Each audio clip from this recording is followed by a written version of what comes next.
M I audible? हम start करते हैं यूनिट थर्ड को। और यूनिट थर्ड का जो मेन टॉपिक है वो है lending and advances. Lending and advances का जो सिंपली जो मेन है, जो हम अपने शब्दों में डिस्क्राइब कर सकते हैं, जो अपने वर्ड्स में डिस्क्राइब कर सकते हैं, वो है लोन एंड एडवांसेस। ओके। हाँ, एंडोर्समेंट भी कंप्लीट करवा देंगे। और कल पीपीटी में रह गए थे दो तीन टॉपिक, आज की क्लास में कोशिश करेंगे कि थोड़ा थोड़ा पिछली क्लासेस का भी जो अगर हमारा रह गया हो उसको हम कंप्लीट करना स्टार्ट करें। ठीक है। तो लेंडिंग एंड एडवांसेस के बारे में मैं आपको बता रहा हूँ। लेंडिंग एंड एडवांसेस का बेसिकली मेन है, बैंक का एक सबसे बड़ा फंक्शन होता है प्राइमरी फंक्शन में। प्राइमरी फंक्शन में बैंक के दो फंक्शन है, एक तो डिपॉजिट एक्सेप्ट करना and second function lending and advances देना। मतलब जो हमने डिपॉजिट बैंक ने एक्सेप्ट की है, पब्लिक से जो हमने पैसा इकट्ठा किया है, जो उनके पास में एक्सेस था। ठीक है। बैंक का मेन काम क्या है? पैसे से पैसा बनाना, पैसे को बेचना, करेंसी को सेल करना, और उस पर जो रिटर्न आए उससे उसको, जिससे हमने करेंसी ली है एज ए उधार या क्रेडिट या जैसे भी, क्योंकि बैंक हमसे वो चीज एज ए डिपॉजिट यानी कि एक उधार तरीके से हमसे लेता है, उसको इकट्ठा करता है, एक फंड बनाता है, और उस फंड को या तो इन्वेस्ट करता है या लोन या एडवांस में लेंडिंग करता है उसको। ठीक है। और उसके बाद में उससे जो रिटर्न आती है वो 50%, 60%, 70% खुद रखता है, और 30-40% पब्लिक को देता है सामने इंटरेस्ट के रूप में, उनको पे करता है। तो बैंक के प्राइमरी फंक्शंस में से लेंडिंग एंड एडवांस सबसे स्ट्रॉन्ग फंक्शन है, जिसकी वजह से बैंक की ऑपरेशनल कॉस्ट एंड बैंक का प्रॉफिट एंड उसके अलावा बैंक पब्लिक को जो रिटर्न दे रही है, जो डिपॉजिटर को पे कर रही है, वो सारा की सारा लेंडिंग एंड एडवांस से ही इकट्ठा होता है। ठीक है। एक आप भी इसको समझ पा रहे होंगे नॉर्मली कि ये कितना ज्यादा इम्पोर्टेंट इसका एक फीचर है, एक टॉपिक है। और लेंडिंग एंड एडवांस की बैंक के लिए कितनी इंपॉर्टेंस होगी कि उसका सबसे बड़ा जो वर्क है और उसकी जो ऑपरेशनल कॉस्ट है, उसका जो प्रॉफिट है, वो सबके सब लेंडिंग एंड एडवांस पे डिपेंड करता है। ठीक है।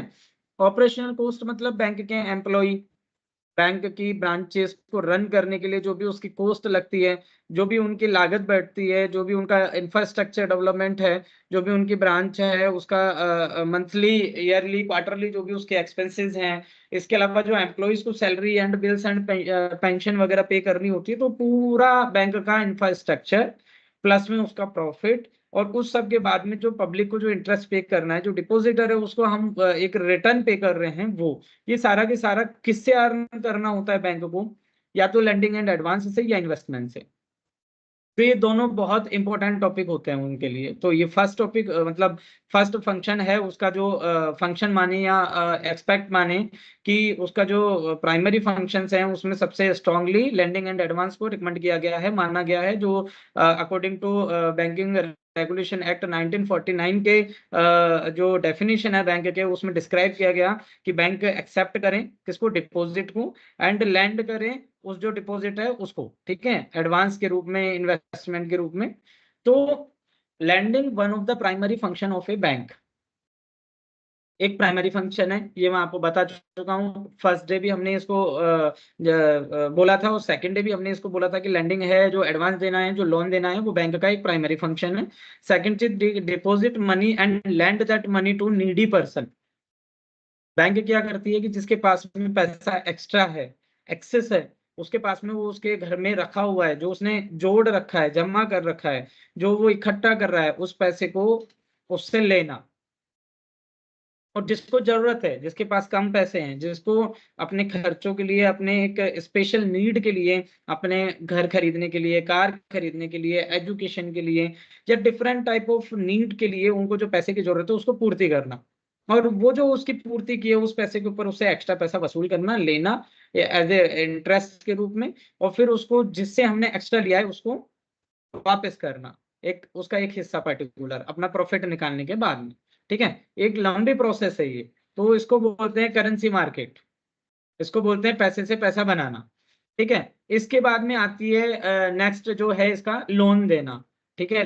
लैंडिंग एंड एडवांस में नेक्स्ट पॉइंट है लोन देना, लोन अप्रूव करना। लोन आप सभी जानते हैं, लोन वर्ड से आप सभी लोग बहुत फैमिलियर हैं, आपको पता होगा कि लोन क्या होता है।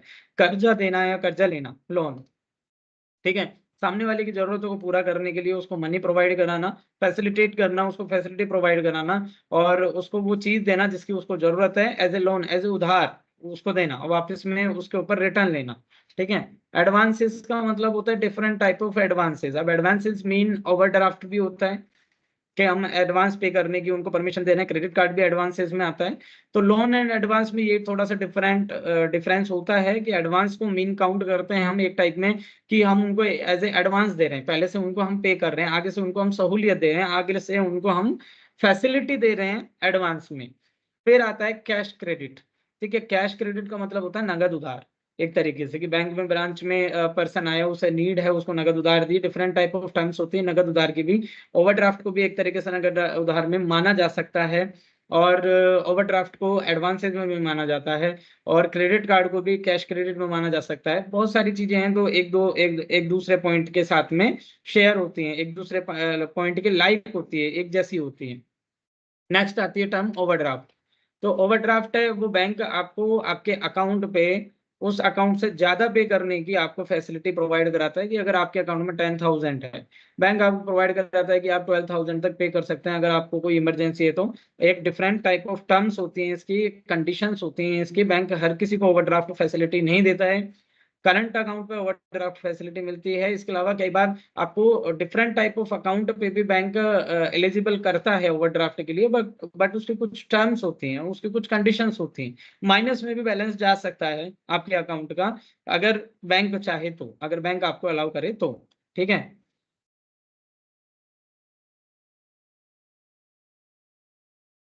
Principles of sound lending. ठीक है। प्रिंसिपल ऑफ साउंड लैंडिंग जो वर्ड है उसमें हमारे पास में जो कैश क्रेडिट है, मैंने बताया आपको नगद उधार के रूप में कैश क्रेडिट होता है।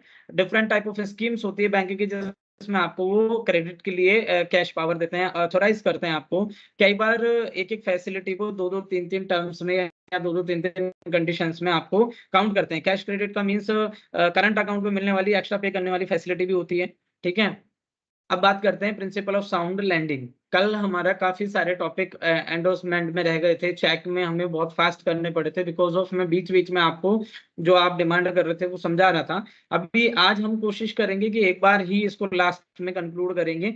लास्ट में हमारे पास जो टाइम रहेगा उसमें आप अपने क्वेश्चंस लिख दीजिए और उसके बाद में मैं आपको बता दूंगा कि क्या क्या चीजें हमें इनमें से क्लियर करनी है, ताकि हम बेसिक जो हमारी चीजें हैं उनको एक बार क्लियर कर ले। फिर लास्ट के जो 10 मिनट, 20 मिनट या 15 मिनट हमारे पास बचेंगे, उसमें हम आपस में बातें करेंगे, देखेंगे कि आपको आंसर राइटिंग के लिए क्या आपके डिमांड है, कौन कौन से आपके टॉपिक है या कौन कौन से आपके क्वेश्चन हैं इस टॉपिक से रिलेटेड, इस यूनिट से रिलेटेड। हम उनको डाउट क्लियरिंग सेशन को करेंगे अगर हमारे पास टाइम बचा उसके according.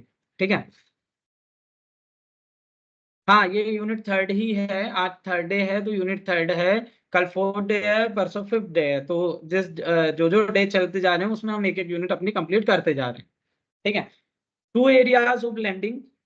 Principal of sound lending का पहले मैं आपको मतलब बता देता हूँ कि एक तरह से साउंड लैंडिंग के लिए, एक अच्छी लैंडिंग के लिए, एक अच्छे लॉन एंड एडवांस पर्सपेक्टिव से बैंक के कुछ प्रिंसिपल्स होते हैं कि ऐसे कौन से प्रिंसिपल हैं, ऐसे कौन से सिद्धांत हैं जिसको फॉलो करके बैंक आपको लोन प्रोवाइड कराए जिससे कि ना बैंक को नुकसान हो और उसमें जो उनके पास में डिपॉजिट है वो एकदम सेफ एंड सिक्योर रहे। जो जनता का पैसा है, जो पब्लिक का पैसा है, जो उन्होंने इकट्ठा किया डिफरेंट टाइप ऑफ सेविंग्स से और उसको एक उन्होंने फंड के रूप में बना लिया है और उस फंड से वो अब एडवांस देने जा रहे हैं, लोन देने जा रहे हैं। तो वो लोन और एडवांस किस तरह से उनको देने चाहिए उसके लिए कुछ बेसिक रूल्स एंड रेगुलेशंस हैं या कुछ एक प्रिंसिपल्स हैं या कुछ सिद्धांत हैं, तो वो कैसे होने चाहिए, वो प्रिंसिपल ऑफ साउंड लैंडिंग होते हैं। ठीक है। अब इसमें हम बात करें टू एरियाज ऑफ लैंडिंग। तो टू एरियाज ऑफ जो लैंडिंग है उसमें फर्स्ट एरिया अगर लैंडिंग की बात करें तो वो होता है activity based lending and second होता है इंडिविजुअल लैंडिंग। ठीक है। एक्टिविटी बेस्ड लैंडिंग क्या होती है वो मैं आपको अभी समझाता हूँ। ये दो एरिया हैं, ये प्रिंसिपल नहीं है, प्रिंसिपल ऑफ साउंड लैंडिंग नहीं है ये। प्रिंसिपल्स अभी आगे आएंगे जो मैं आपको समझा रहा हूँ, अभी नेक्स्ट टॉपिक प्रिंसिपल्स ही हैं कौन कौन से होते हैं। बट ये एरियाज हैं कि किस टाइप के एरियाज में लैंडिंग होती है।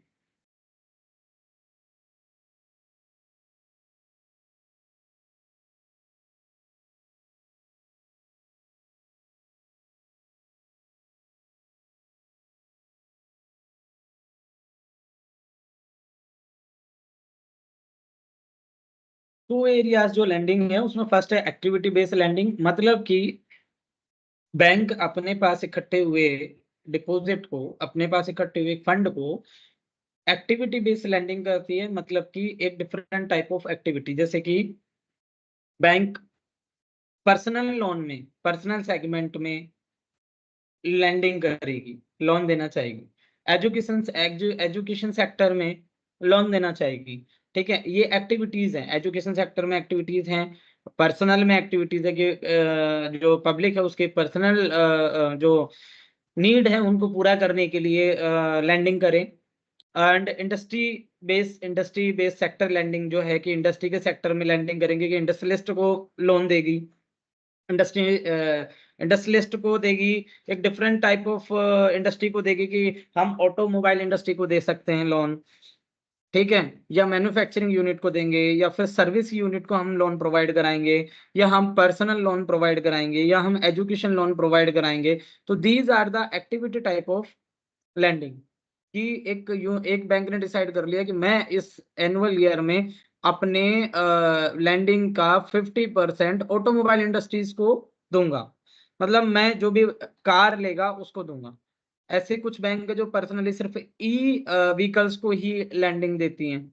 कुछ बैंक्स हैं जो सोलर एनर्जी को बढ़ावा देने के लिए सोलर एनर्जी को ही लैंडिंग देती हैं काफी कम इंटरेस्ट रेट पे।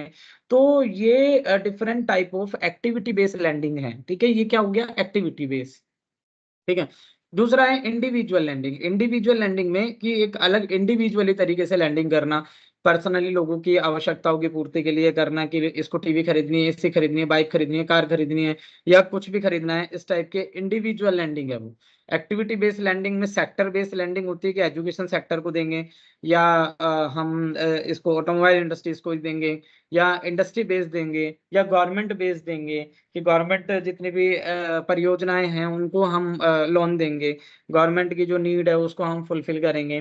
ठीक है, लेकिन इंडिविजुअल में इंडिविजुअली देने का है कि इंडिविजुअल हम 20% लोन इंडिविजुअल देंगे जिसमें पर्सन टू पर्सन अप्लाई करता है और हम उसको देंगे। इसमें कोई प्रोजेक्ट नहीं होता है, कोई सेक्टर नहीं होता है, आपकी जो भी नीड है उसको फुलफिल करने के लिए देंगे। कि हमें तो एसी चाहिए तो एसी वालों को भी लोन दे रहे हैं, कार वालों को भी दे रहे हैं, उसमें फ्रीज वालों को भी लोन दे रहे हैं, इंडिविजुअली होम लोन दे रहे हैं। ठीक है, इंडिविजुअली, और किसी को फ्लैट चाहिए उसका दे रहे हैं, किसी को एग्रीकल्चर लैंड खरीदनी है उसका कर रहे हैं तो उसका दे रहे हैं। तो ये तो फर्स्ट है एक्टिविटी बेस्ड लैंडिंग जिसमें एक्टिविटी को लैंड किया जाता है, एक्टिविटी को लोन दिया जाता है। सेकंड है इंडिविजुअल लैंडिंग जिसमें इंडिविजुअल एक्टिविटीज को या individually different type of needs को लोन दिया जाता है।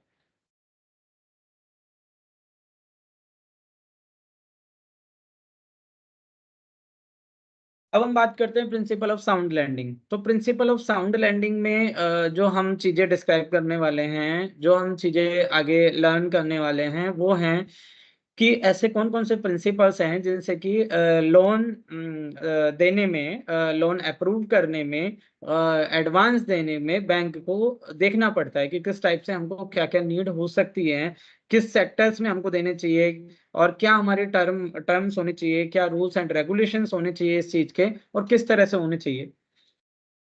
तो फर्स्ट है इसके लिए प्रिंसिपल ऑफ साउंड लैंडिंग में लिक्विडिटी।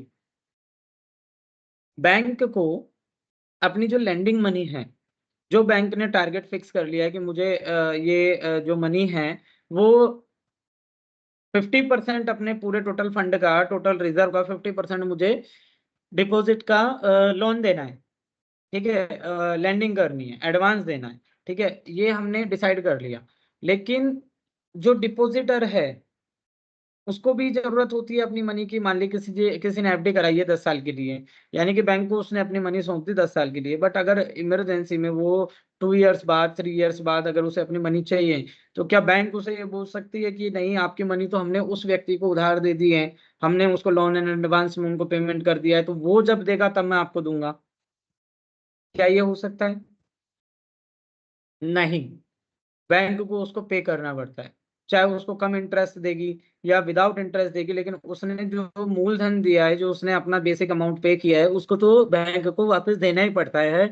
इसलिए बैंक को सबसे पहले लोन देते वक्त लिक्विडिटी पे फोकस करना चाहिए कि वो शॉर्ट टर्म लोन्स दें जो वापस आते रहें टाइम टू टाइम, और बैंक अपने लॉन्ग टर्म लोन का एक अलग फिक्स सेगमेंट रखे, शॉर्ट टर्म लोन्स दे, लिक्विडिटी बनी रहे, इसके लिए लोन्स भी एक उसी अमाउंट का दिया जाना चाहिए जिस अमाउंट में बैंक इस चीज को बेयर कर सके, इस चीज को बैंक फेस कर सके कि अगर डिपॉजिटर ने पैसा मांग लिया या किसी तरह की कोई और कंडीशन हो गई जिसमें हमें बैंक को पैसे की, मनी की, तरलता की, लिक्विडिटी की जरूरत पड़ी, तो बैंक ये ना कह पाए या ये ना देख पाए कि जब सामने वाले ने जिसने हमसे लोन दिया है वो पे करेगा तभी हम आगे कुछ कर पाएंगे। कंटिन्यूटी में ये प्रोसेस चलती रहे, इसके लिए लिक्विडिटी पे फोकस रखना बहुत जरूरी है। Liquidity based principle of sound lending होनी चाहिए, ठीक है। सेकंड है सेफ्टी। बैंक को अपना लोन देते वक्त सेफ्टी फीचर का स्पेशली ध्यान रखना चाहिए, स्पेशली देखना चाहिए बैंक को कि हम जिस भी व्यक्ति को लोन दे रहे हैं या जिस भी सेगमेंट को लोन दे रहे हैं या जिस भी इंडस्ट्री को लोन दे रहे हैं या जिस भी सेक्टर को लोन दे रहे हैं वहां सेफ्टी है या नहीं है। आगे एक दो पॉइंट में भी ये चीजें आएगी, जैसे मैं आपको बताता हूँ कि जैसे बैंक ये देख ले कि अभी हमारे यहाँ पे एक एग्जांपल देता हूँ आपको, ऑटोमोबाइल इंडस्ट्री में ई व्हीकल्स चल रहे हैं and diesel and petrol vehicles भी चल रहे हैं। दिल्ली गवर्नमेंट ने या केंद्र सरकार ने, सेंट्रल गवर्नमेंट ने अनाउंस किया था 3-4 साल पहले, एक पॉलिसी बनाई थी जिसमें उन्होंने ये डिस्क्राइब किया था कि जो डीजल व्हीकल हैं वो 10 साल से ज्यादा की लिमिट में नहीं चल सकते हैं। अगर उनका 10 ईयर्स कंप्लीट हो गए हैं तो वो फिर कबाड़ हो चुके हैं एक तरीके से, उनको रोड पे चलने की परमिशन नहीं दी जाएगी। पेट्रोल व्हीकल्स 15 ईयर तक चल सकते हैं, उनको हम परमिट दे सकते हैं, उनको जो लाइसेंस है वो 15 साल का होगा। डीजल व्हीकल में 10 साल का, और ई व्हीकल अनलिमिटेड चलेंगे, कोई इशू नहीं है उनका।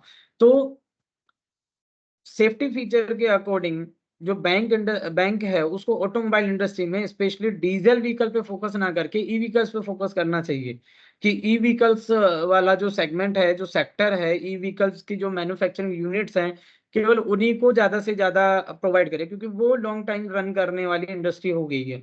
लेकिन डीजल व्हीकल वाले अभी 10 ईयर्स के लिए किए गए हैं, और धीरे धीरे ई व्हीकल्स पे अगर डिपेंडेंसी बढ़ेगी तो हो सकता है इनको बाय ईयर बाय ईयर इसको थोड़ा सा कम कर दें और इनकी मैन्युफैक्चरिंग भी कम हो जाए। जिस तरह की बजाज स्कूटर वगैरह थे वो कम हो गए, बिल्कुल खत्म हो गए। इसके बाद न्यू टेक्नोलॉजी के 4 स्टॉक, 5 स्टॉक एंड 6 जनरेशन के BS6, BS7 अब जो आगे हैं न्यू न्यू ये अपने स्कूटर्स, तो इनकी जो इंडस्ट्री है वो सेफ है। अगर बैंकिंग, ये एक एग्जाम्पल था। तो बैंक अपना सेफ्टी फीचर देखें, अगर सेक्टर में दे रही है, किसी सेक्टर में या किसी एक्टिविटी बेस में अगर बैंक लोन देना चाहती है तो पहले ये देख ले कि वो कितना सेफ रहेगा आगे आने वाले समय में। साथ में अगर किसी इंडिविजुअल, किसी व्यक्ति की या अपने कस्टमर की अगर कोई आवश्यकता पूर्ति कर रही है तो बैंक ये देख ले कि इसकी आवश्यकता पूर्ति के लिए बैंक के पास में जो लोन, बैंक से जो लोन दिया जा रहा है, जो बैंक के पास से अमाउंट दिया जा रहा है, वो कितना सेफ और कितना सिक्योर है वापस आने के लिए, ठीक है। फिर इसके बाद में हम बात करते हैं डाइवर्सिटी, थर्ड जो इसका पॉइंट होता है। तो प्रिंसिपल ऑफ साउंड लैंडिंग में जो डाइवर्सिटी पॉइंट है, मुझे अच्छा लगता है जब आप लोग चैट बॉक्स में कुछ भेजते हैं तो मुझे लगता है कि हाँ आप लोग सुन रहे हैं काफी कॉन्सेंट्रेट करके, ठीक है। कुछ स्टूडेंट क्या करते हैं, सिर्फ अपना क्लास को, ऑनलाइन को बस ओपन कर लेते हैं और उसके बाद में बस वो चलता रहता है, हम उससे मतलब नहीं होता है, हम अपने काम करते रहते हैं और बस एक शो ऑफ के लिए हम ऑनलाइन क्लास ले रहे होते हैं, जब हमें पता नहीं होता है कि क्या टॉपिक चल रहा है, ठीक है। आगे हम बात करते हैं संयम। मैं पीपीटी शेयर नहीं कर पाऊंगा बिकॉज आप देख रहे हो कि मैं पीपीटी को पीपीटीज के वे में नहीं बनाता हूँ। पीपीटीज काफी अट्रैक्टिव होती है, मैं भी इसको ऐप के थ्रू जाके काफी अट्रैक्टिव बना सकता हूँ, बट ये पीपीटी टाइप में नहीं है। ये मैं अपने नॉर्मल, अपने आप लोगों को पढ़ाने के लिए कुछ पॉइंट्स होते हैं जो जिनके थ्रू मैं आपको हेल्प मिलती है कि आपको पॉइंट दिखते रहते हैं और मैं आपको पढ़ाता रहता हूँ, ठीक है। तो इस वे में है, ये बेसिकली कोई पीपीटी नहीं है जो मैं आपको शेयर भी कर दूं। मैं कोशिश करूंगा कि आपको एंड की क्लास के डे पे या ऑनर्स को जब हम क्लास देंगे तो हम जिस पीपीटी से पढ़ेंगे उसको मैं हो सकता है आपको शेयर कर दूं आगे, ठीक है। अब हम आगे बात करते हैं क्लास में डाइवर्सिटी। तो डाइवर्सिटी का जो बेसिक मीन है वो ये है कि बैंक को कभी भी एक ही ग्रोथ करती हुई इंडस्ट्री पे फोकस नहीं रखना चाहिए। हमें लैंडिंग करते वक्त, हमें लोन देते वक्त में डिफरेंट टाइप ऑफ एक्टिविटीज को, डिफरेंट टाइप ऑफ सेगमेंट को, डिफरेंट टाइप ऑफ सेक्टर्स को लोन देना चाहिए। मतलब अगर बैंक ये देख ले कि ई व्हीकल्स का ही चल रहा है, बैंक देख ले हाइड्रोजन व्हीकल्स का ही चल रहा है, तो ये प्रॉफिटेबल है। आने वाले टाइम पे बैटरी का ही चलेगा, इलेक्ट्रिक व्हीकल ही चलेंगे, तो हम सिर्फ बैटरी मैन्युफैक्चरिंग कंपनीज को ही लोन देंगे। इस टाइप से नहीं करना चाहिए, बैंक को डाइवर्सिटी रखनी चाहिए, बैंक को डिफरेंट टाइप ऑफ सेगमेंट को देना चाहिए, डिफरेंट टाइप ऑफ इंडस्ट्रीज को देखना चाहिए। यानी कि मैं आपको एक एग्जांपल देता हूँ strongly. Chemical industry, medical industry, automobile industry, finance sector, education sector, ये डिफरेंट टाइप ऑफ सेक्टर्स हैं, डिफरेंट टाइप ऑफ सेगमेंट हैं। बैंक को डाइवर्सिटी बनाते हुए रखना चाहिए, सभी सेक्टर्स में थोड़ा थोड़ा थोड़ा थोड़ा रखें, चाहे उसमें ग्रोथ लेवल कम है, रिटर्न लेवल कम है। मान लीजिए अगर किसी सेक्टर से आपको इंटरेस्ट रेट मिल रही है 7%, 9%, बट किसी सेगमेंट से आपको मिल रही है 20% रिटर्न, आपकी इंटरेस्ट के थ्रू कमाई हो रही है 20%, लेकिन किसी सेगमेंट में 7%, तो ऐसा नहीं है कि आप 7% वाले को छोड़ दोगे, आपको रखना चाहिए, क्योंकि इन फ्यूचर कुछ पता नहीं होता है कि वो 7% वाला हो सकता है आपको 70% रिटर्न दे जाए, और जो 20% आप मान के चल रहे हैं वो हो सकता है 2% रह जाए। कोविड टाइम में इसको काफी अच्छे तरीके से फील किया है बैंक ने भी, हर इंडस्ट्री ने फील किया है कि जिन सेगमेंट में जब बहुत ज्यादा पैसा था, जिन सेगमेंट में बहुत ज्यादा, जैसे शेयर मार्केट में मनी लगाते थे, इन्वेस्ट करते थे पोर्टफोलियो में, सिक्योरिटीज में, तो वो सिक्योरिटीज कोविड टाइम पे 45,000 से 50,000 के बीच में मार्केट आ गया था, सेंसेक्स जो था, सब कुछ डाउन हो गया था, और जिनके पास गोल्ड था वो उसकी रेट हाई हो गई थी, गोल्ड बिल्कुल अप हो गया था मार्केट में, गोल्ड की रेट काफी हो गई थी, लोगों ने गोल्ड खरीदना शुरू कर दिए थे, तो गोल्ड था जो काम आ रहा था उस टाइम पे। मार्केट्स का डर था कि ये डूब जाएंगे, different type of activities down होने लग गई थी, different type of market down होने लग गए थे, क्योंकि उनकी नीड ही नहीं थी। तो डाइवर्सिटी बैंक को अपने लैंडिंग में रखना चाहिए, ये एक स्ट्रॉन्ग प्रिंसिपल है कि डाइवर्सिटी रखनी चाहिए, जैसे कि पता नहीं किस सेगमेंट में कितनी हो जाए, सिर्फ ग्रोथ वाले सेक्टर्स को ही लैंडिंग नहीं करनी चाहिए, लोन नहीं देना चाहिए, सभी को रखना चाहिए, ठीक है। हाँ, डाइवर्स पोर्टफोलियो, ठीक है। नेक्स्ट आता है stability in the value of investment. The investment का जो वैल्यू है उसमें स्टेबिलिटी होनी चाहिए, इन्वेस्टमेंट वैल्यू जो है उसमें स्टेबिलिटी हो, स्थिरता हो, उसके अकॉर्डिंग बैंकों को ये भी देखना चाहिए कि हम जिस सेक्टर में इन्वेस्टमेंट करना चाह रहे हैं, जिस फील्ड में इन्वेस्टमेंट करना चाह रहे हैं, उसकी वैल्यू में स्टेबिलिटी है या नहीं है, मार्केट में अप एंड डाउन ज्यादा है क्या, इक्विटी शेयर्स होते हैं, काफी ज्यादा अप डाउन होते रहते हैं, लेकिन उसमें रिटर्न रेट ज्यादा होती है, जैसे इक्विटी आपको 40% 50% तक रिटर्न दे सकते हैं share, equity shares and other, but जरूरी नहीं है कि वो आपको हमेशा 40-50% दे, वो एकदम से मार्केट में डाउन होकर 20% भी हो जाते हैं। स्टेबल या स्टेबिलिटी वाले सेगमेंट जो होते हैं, वैल्यू ऑफ इन्वेस्टमेंट वही है, और वैल्यू ऑफ इन्वेस्टमेंट भी स्टेबल होनी चाहिए उनकी। दोनों ही चीजें इसमें, दोनों ही अर्थों में बैंक काउंट करती है, ये काउंट करना चाहिए अकॉर्डिंग टू प्रिंसिपल्स। नेक्स्ट है प्रॉफिटेबिलिटी। प्रॉफिटेबिलिटी से मतलब है लाभदायकता होनी चाहिए, बैंक को किसी भी ऐसे सेक्टर में इन्वेस्टमेंट नहीं करना चाहिए जो बैंक को ये दिख रहा हो कि ये नुकसानदायक है, बट किसी फोर्स में, किसी दबाव में, या किसी और पर्सनल कोई स्टेक की वजह से बैंक को उन एरियाज में लैंडिंग करने से बचना चाहिए, केवल प्रॉफिटेबिलिटी वाले एरियाज होने चाहिए। डाइवर्सिटी है ठीक है, बट डाइवर्सिटी में भी प्रॉफिटेबिलिटी होनी चाहिए। ऐसा नहीं है कि बिकॉज ऑफ डाइवर्सिटी बैंक उसको इन्वेस्ट कर दे किसी ऐसे में, ऐसे सेगमेंट में जो लॉस में चल रहा हो या कुछ भी, कि बिकॉज ऑफ डाइवर्सिटी, की डाइवर्सिटी करना जरूरी था अकॉर्डिंग टू प्रिंसिपल्स इसलिए हमने कर दिया, ऐसा नहीं होना चाहिए। डाइवर्सिटी होना जरूरी है, लेकिन उसके लिए प्रॉफिटेबिलिटी भी होना जरूरी है किसी भी सेगमेंट में, ठीक है। इसके बाद में हम नेक्स्ट बात करें saleability of securities. Saleability of securities कहीं ना कहीं लिक्विडिटी से टच होती है, कनेक्ट होती है लिक्विडिटी से। उसका एक रीजन है कि बैंक का एक एम होना चाहिए कि उसके जो इन्वेस्टर्स हैं, उसके जो डिपॉजिटर है, वो अपनी मनी को कभी भी मान सकते हैं, कभी भी उनको नीड हो सकती है, किसी भी अपने बाय डिफॉल्ट के कोई डिजास्टर आ जाए, कोई पूरे एरिया पे कुछ ऐसी चीज हो जाए जिसकी वजह से उनको तुरंत अपने मनी की नीड हो जाए, जिस तरह की कोविड टाइम पे हुआ कि हर कोई चाहता था कि बैंक से उसका पैसा निकाल लिया जाए, उसको पैसा मिल जाए। 90% 70% पीपल्स को, पब्लिक को उस टाइम पे, पीपल को, पब्लिक को उस टाइम पे ये प्रॉब्लम हुई थी कि हमें हमारा वो जो अमाउंट है, जो पैसा है, वो मिलना चाहिए बैंक से because of emergency, because of medical emergency. Covid में सब ये चाहते थे कि हमारे परिवार में कोई बीमार पड़े या नहीं पड़े, पर हमारे पास में कम से कम 5-7 लाख रुपए, 2 लाख रुपए हर टाइम मौजूद होना चाहिए, ताकि अगर कोई फैमिली में से कुछ प्रॉब्लम हो तो हम उसको तुरंत प्रभाव से हॉस्पिटल में ले जा सकें और उसको दिखा सकें, इमरजेंसी में हम उसको हेल्प कर सकें। ठीक है, तो उसके लिए बैंक के पास में भी ये होना चाहिए कि सेल एबिलिटी होनी चाहिए, जो भी सिक्योरिटी में वो इन्वेस्टमेंट कर रहे हैं। कि मान लीजिए कि कोई भी ऐसी कंडीशन आ गई जिसमें तुरंत प्रभाव से बैंक को लिक्विडिटी की जरूरत पड़े, तो सिक्योरिटीज में सेल एबिलिटी होनी चाहिए। ऐसा नहीं होना चाहिए कि लॉक इन पीरियड हो कि 3 ईयर्स का या 5 ईयर का उनका लॉक इन पीरियड है कि आप सेल ही नहीं कर सकते, या फिर ऐसा हो कि वो लॉन्ग टर्म शेयर इस टाइप के हो कि आप उनको शेयर को सिक्योरिटीज को सेल नहीं कर सकते हो बिकॉज ऑफ लॉस या because of very poor return rate.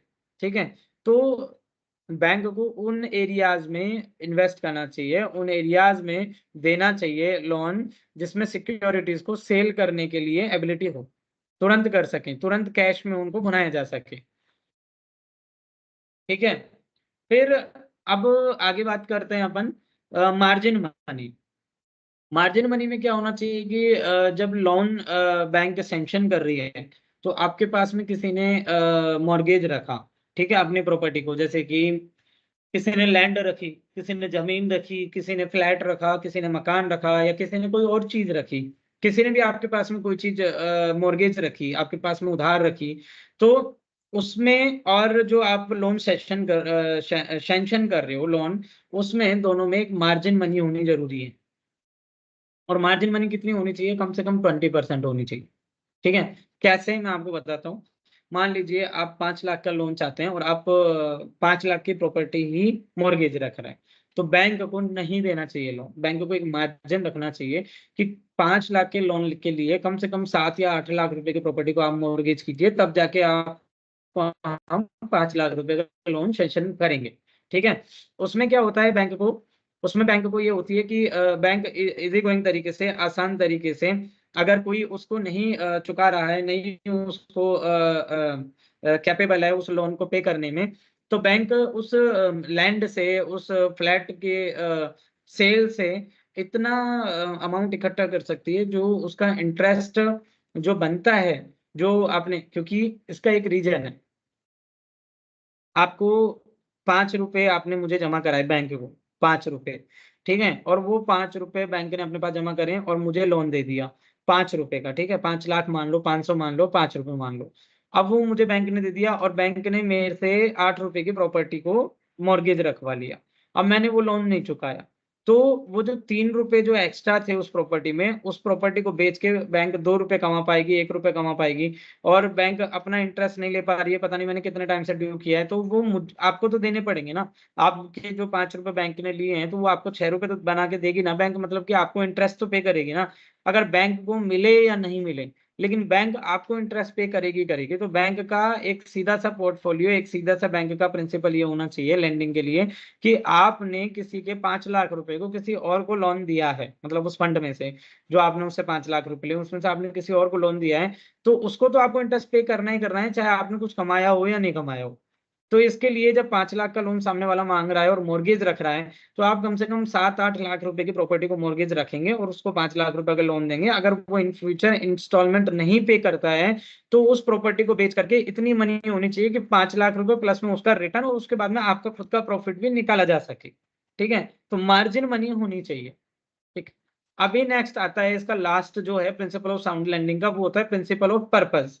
ठीक है, एसवाइल के मटेरियल में थर्ड यूनिट नहीं है, ये मुझे भी पता है, और उसी के लिए मैं थर्ड यूनिट आपको आज कवर कर रहा हूँ। थोड़ा सीरियस होके कर लो, आप कवर हो जाएगा, ये कोई इशू नहीं है।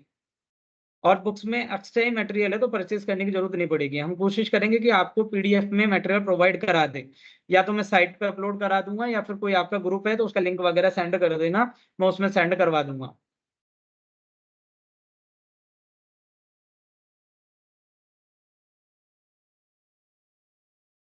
एक्टिविटी बेस्ड लैंडिंग का मतलब नहीं है, लैंडिंग में एक्टिविटी एंड इंडिविजुअल दोनों ही शामिल है। आप उसको एक्टिविटी को भूल जाओ एक तरीके से कि एक्टिविटी या इंडिविजुअल। ठीक है, अभी लास्ट में इनको क्लियर करेंगे।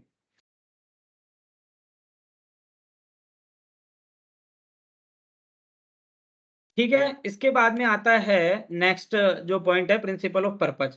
प्रिंसिपल ऑफ पर्पज का मतलब होता है कि बैंक को हर कोई पर्पज के लिए लोन नहीं देना चाहिए।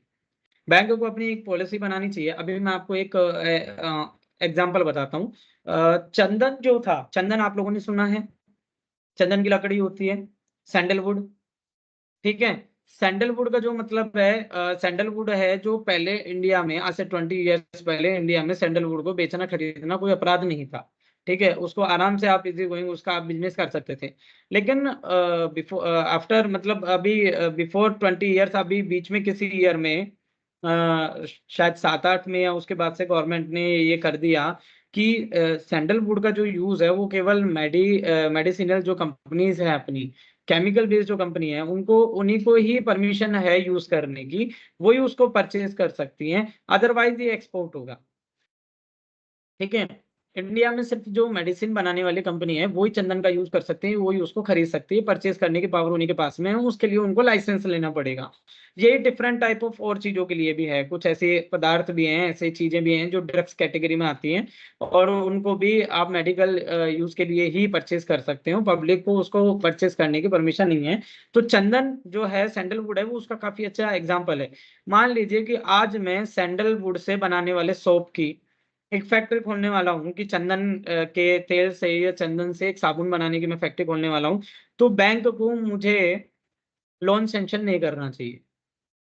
मुझे चंदन को एक्सपोर्ट करना है, इंपोर्ट करना है, मैं लोन की डिमांड कर रहा हूँ, तो नहीं करना चाहिए। बिकॉज ऑफ वहां ऐसी कोई पॉलिसी नहीं है कि एक इंडिविजुअल को किसी अदर यूज के लिए, कि सोप बनाने के लिए, साबुन बनाने के लिए, या परफ्यूम बनाने के लिए, या किसी चीज के लिए सैंडलवुड की परमिशन मिले, उसके उसका बिजनेस करने की परमिशन मिले। तो मेरा मीन ये है कि सबसे पहले बैंक को लैंडिंग करने से पहले, लोन करने से पहले पर्पस देखना चाहिए, कि वो किस पर्पस के लिए लोन लेना चाह रहा है, सामने वाला जिसको, जो नीडी पर्सन है, उसको किस पर्सन के पर्पस के लिए लोन चाहिए। मान लीजिए वो इलीगल पर्पस है, तो बैंक को उसको नहीं करना चाहिए। एक अच्छे पॉजिटिव एंड डेवलपिंग जो पर्पस है, उसी के लिए बैंक को लैंडिंग करनी चाहिए, लोन देना चाहिए। तो इसलिए मैंने आपको चंदन का दिया, कि चंदन काफी पॉजिटिव है, काफी चीज ठीक है एग्जाम्पल में, कि चंदन का भी इवन मैं अगर बिजनेस करना चाहूँ, जैसे साबुन बनाना या परफ्यूम बनाना, तो बैंक मुझे लोन सैंक्शन नहीं करेगी, क्योंकि बिकॉज वो पर्पस मेरा ओके नहीं है। गवर्नमेंट की नजर में वो एक अपराध है कि मैं चंदन का यूज कर रहा हूँ इस टाइप से, जबकि बैंक गवर्नमेंट ने मुझे लाइसेंस नहीं दिया है, क्योंकि लाइसेंस चंदन चंदन का जो है, सैंडलवुड का है, वो ओनली फॉर मेडिकल कंपनीज के लिए है, कि उन्हीं को ही मिल पाएगा। ठीक है। अब हम नेक्स्ट इसका वो करते हैं, साउंड लैंडिंग के बाद में लोन एंड एडवांस। ठीक है। लोन एंड एडवांस के बारे में जो नॉर्मल जो इंस्ट्रक्शंस हैं, पॉलिसीज हैं, ये कुछ पॉइंट है, वैसे ही इनको हम वैसे ही डिस्कस कर रहे हैं। ये कोई स्पेशल पॉइंट नहीं है, या कोई इनसे कोई स्पेशल इसका कोई सेगमेंट नहीं है, कि ये कोई टाइप हो या फीचर हो या कैरेक्टराइटिस हो, बट ये कुछ चीजें हैं वो हम कर लेते हैं डिस्कस।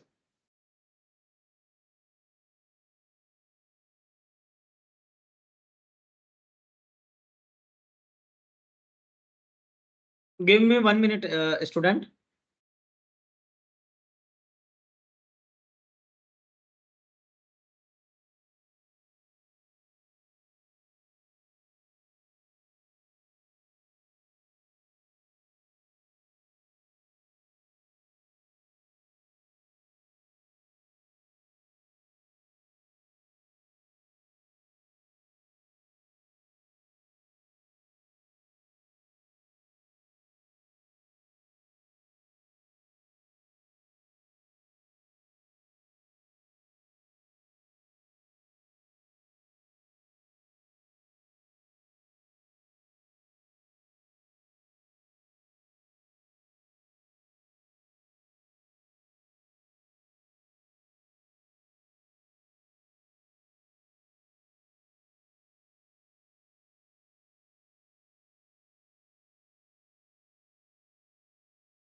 हाँ स्टूडेंट, एम आई ऑडिबल?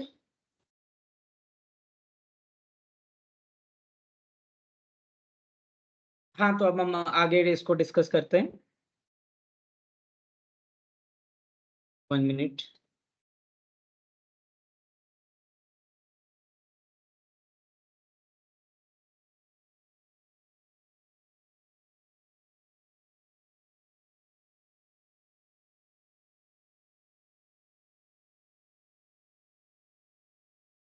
ठीक है, लोन एंड एडवांस के बारे में जो बैंक क्रेडिट है, बैंक क्रेडिट एक इनकी छोटी सी टर्म है कि बैंक की तरफ से जो लोन दिया जाता है, क्रेडिट जो दिया जाता है, इसके बारे में जो नेशनल पॉलिसी है वो गवर्नमेंट ऑफ इंडिया ने टाइम टाइम पे आरबीआई के थ्रू, आरबीआई ने रूल्स एंड रेगुलेशंस दिए हैं कि क्या उसकी पॉलिसीज होनी चाहिए, बैंक को किस तरह से लोन देना चाहिए, क्या उनको सीआरआर रखना चाहिए, कैपिटल रिजर्व कितना होना चाहिए बैंक का लोन देने के लिए, और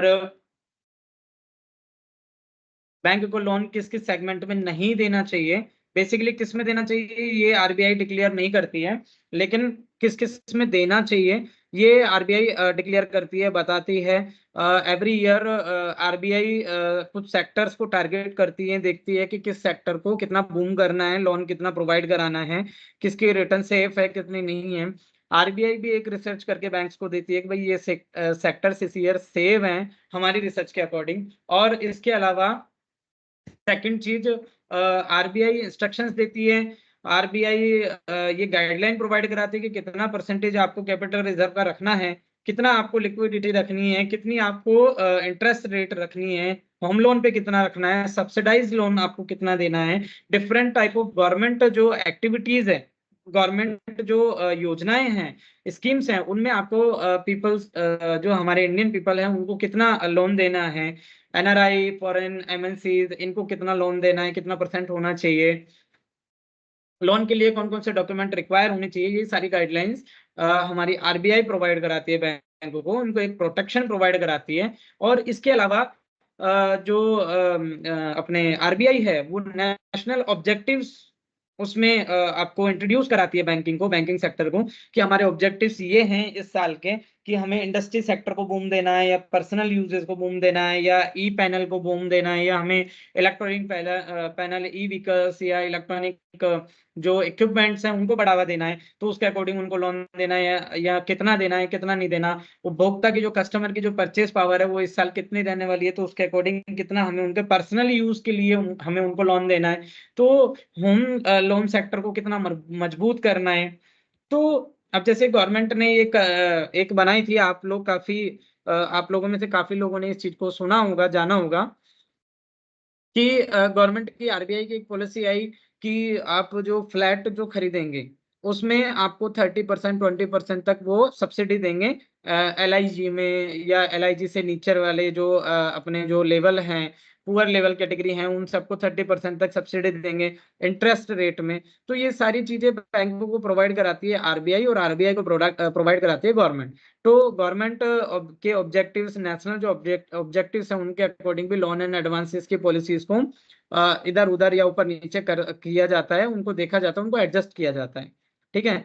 और सिक्योरिटी टू एनपीए, एनपीए का मतलब, एनपीए का मतलब वो लोन है जिनकी कोई परफॉर्मेंस नहीं हो रही है, जिनका कोई रिटर्न नहीं मिल पा रहा है, जो वापस से बैंक को नहीं मिल पा रहे हैं, जो एक तरीके से बैड डेब्ट्स हो गए हैं, या फिर चुका पाने की उनकी कंडीशन नहीं हो पा रही है, उनके बारे में बैंक के काफी साल हो गए हैं और बैंक का वो अमाउंट फ्रीज हो गया है एक तरीके से, तो उससे सिक्योरिटी रखने के लिए आरबीआई की गाइडलाइंस है। कई बार गवर्नमेंट पैकेज भी रिलीज करती है बैंक्स के लिए, एनपीए के लिए, कि मान लीजिए कि इस बैंक का इतना परसेंट एनपीए है, तो उसको कम करने के लिए बैंक उनको 5,000 करोड़, 2,000 करोड़, 10,000 करोड़ का एक एनपीए पैकेज देती है, कि आपका जो लोन है जो पब्लिक ने नहीं चुकाया वो हम आपको पे कर रहे हैं, वो हम आपको चुका रहे हैं। ठीक है। इसके बाद में नेक्स्ट जो आता है, अभी अभी डिस्कस करेंगे इन सब चीजों के बारे में। कुछ लोगों ने ऊपर डिस्कस कर दिया है, आप चैट बॉक्स देख लो, क्योंकि उसमें टाइम वेस्ट होगा, फिर नहीं तो मैं बता दूंगा, कोई इशू नहीं है। नेशनल ऑब्जेक्टिव्स के बाद में बात करें, एनपीए के बारे में बात करें कि गवर्नमेंट सिक्योरिटी प्रोवाइड कराती है एनपीए के लिए, एनपीए के तुलना में। फिर हम बात करें follow the rules and regulations. तो आरबीआई ये तय करती है, आरबीआई ये श्योर करती है कि बैंक्स जो हैं वो लोन देने के लिए रूल्स एंड रेगुलेशंस को फॉलो करें, क्योंकि लास्ट फ्यू इयर्स में काफी इंडस्ट्रियलिस्ट ऐसे रहे हैं या काफी ऐसे सेक्टर्स रहे हैं जिनमें जो लोन दिया है वो उसकी रिटर्न नहीं आई है और वो एनपीए हो गए हैं। कुछ इंडस्ट्रियलिस्ट के नेम भी इसमें जुड़े थे कि उन्होंने इतने हजार करोड़ रुपए बैंक से ले लिए और पे नहीं किया है। तो इस टाइप से बचने के लिए RBI and government of India बैंकों को सजेशंस देती है, इस तरह के प्रिंसिपल डेवलप करती है कि आपको रूल्स एंड रेगुलेशंस फॉलो करने हैं। आप अगर रूल्स रेगुलेशंस फॉलो करेंगे तो आप एनपीए से बचे रहेंगे। आपका जो नॉन परफॉर्मिंग एसेट है या आपका जो सेगमेंट है उससे आप सिक्योरिटी लेते रहेंगे, आपका जो लोन है वो 100% एक्टिव मोड में रहेगा और उसकी जो रिटर्न है उसमें कोई प्रॉब्लम नहीं आएगी, वो सेफ रहेंगे, सिक्योर रहेंगे। बट बैंक कई बार रूल्स रेगुलेशंस को लूज करती है अपने स्टेक के लिए, अपने फायदे के लिए, और वहां पर बैंक फंस जाती है और वहां पर बैंक का एनपीए बढ़ता जाता है। ठीक है, आरबीआई के इंस्ट्रक्शंस होते हैं, ये मैंने आपको पहले ही बता दिया था। आरबीआई इंस्ट्रक्शंस वाला जो पॉइंट है कि आरबीआई इस चीज के लिए इंस्ट्रक्शंस टाइम टू टाइम देती रहती है बैंक को। आरबीआई ये गाइडलाइन देती है कि आपको होम सेक्टर में इतनी परसेंट रखनी है इंटरेस्ट, आपको इतना परसेंट डाउन करना है, अब इतना परसेंट अप करना है जी। अपने गवर्नमेंट ऑफ इंडिया है वो ये बार बार पैकेज देती रहती है। गवर्नमेंट ऑफ इंडिया बार बार एनपीए को एनपीए से सिक्योर करती रहती है इनको, अपने बैंक्स को। And government of India different type to type, state governments time to time पर डिफरेंट टाइप ऑफ स्कीम्स लेके आते हैं, उनके लिए भी इनको इंस्ट्रक्शंस देते रहते हैं बैंकिंग सेक्टर को, लोन के लिए और एडवांस के लिए। ठीक है, जैसे कि गवर्नमेंट जो होती है, स्टेट गवर्नमेंट, वो कुछ पशुपालन के लिए लोन देती है, कुछ गार्डनिंग के लिए लोन देती है, कुछ एग्रीकल्चर बेस्ड लोन देती है। जो नाबार्ड वगैरह है वो एग्रीकल्चर बेस्ड लोन को भी बढ़ावा देते हैं, पशुपालन के लोन को भी बढ़ावा देते हैं। नाबार्ड आपने सुना होगा, ठीक है, रूरल डेवलपमेंट के लिए स्पेशली वर्क करते हैं नाबार्ड। और इसके अलावा बात करें तो जैसे कि लोन सेक्टर की बात करें तो डिफरेंट टाइप ऑफ यूटिलिटीज के लिए, होम लोन के लिए, और कई बार आप बात करेंगे तो एजुकेशन लोन के लिए गवर्नमेंट है जो डिफरेंट टाइप ऑफ पॉलिसीज लेके आती है कि स्टूडेंट्स को आप इतने टाइम के लिए लोन दे दीजिए, हम उनकी 2 साल की जो इंटरेस्ट रेट है उसको हम भरेंगे, हम उनको सब्सिडी देंगे। तो ये सारी चीजें government time to time credit के लिए, बैंक क्रेडिट के लिए इंस्ट्रक्शंस देती हैं, रूल्स रेगुलेशंस देती हैं और टाइम टू टाइम पे स्कीम देती है। फिर हम बात करते हैं क्रेडिट वर्दीनेस ऑफ बोरोवर्स। ठीक है,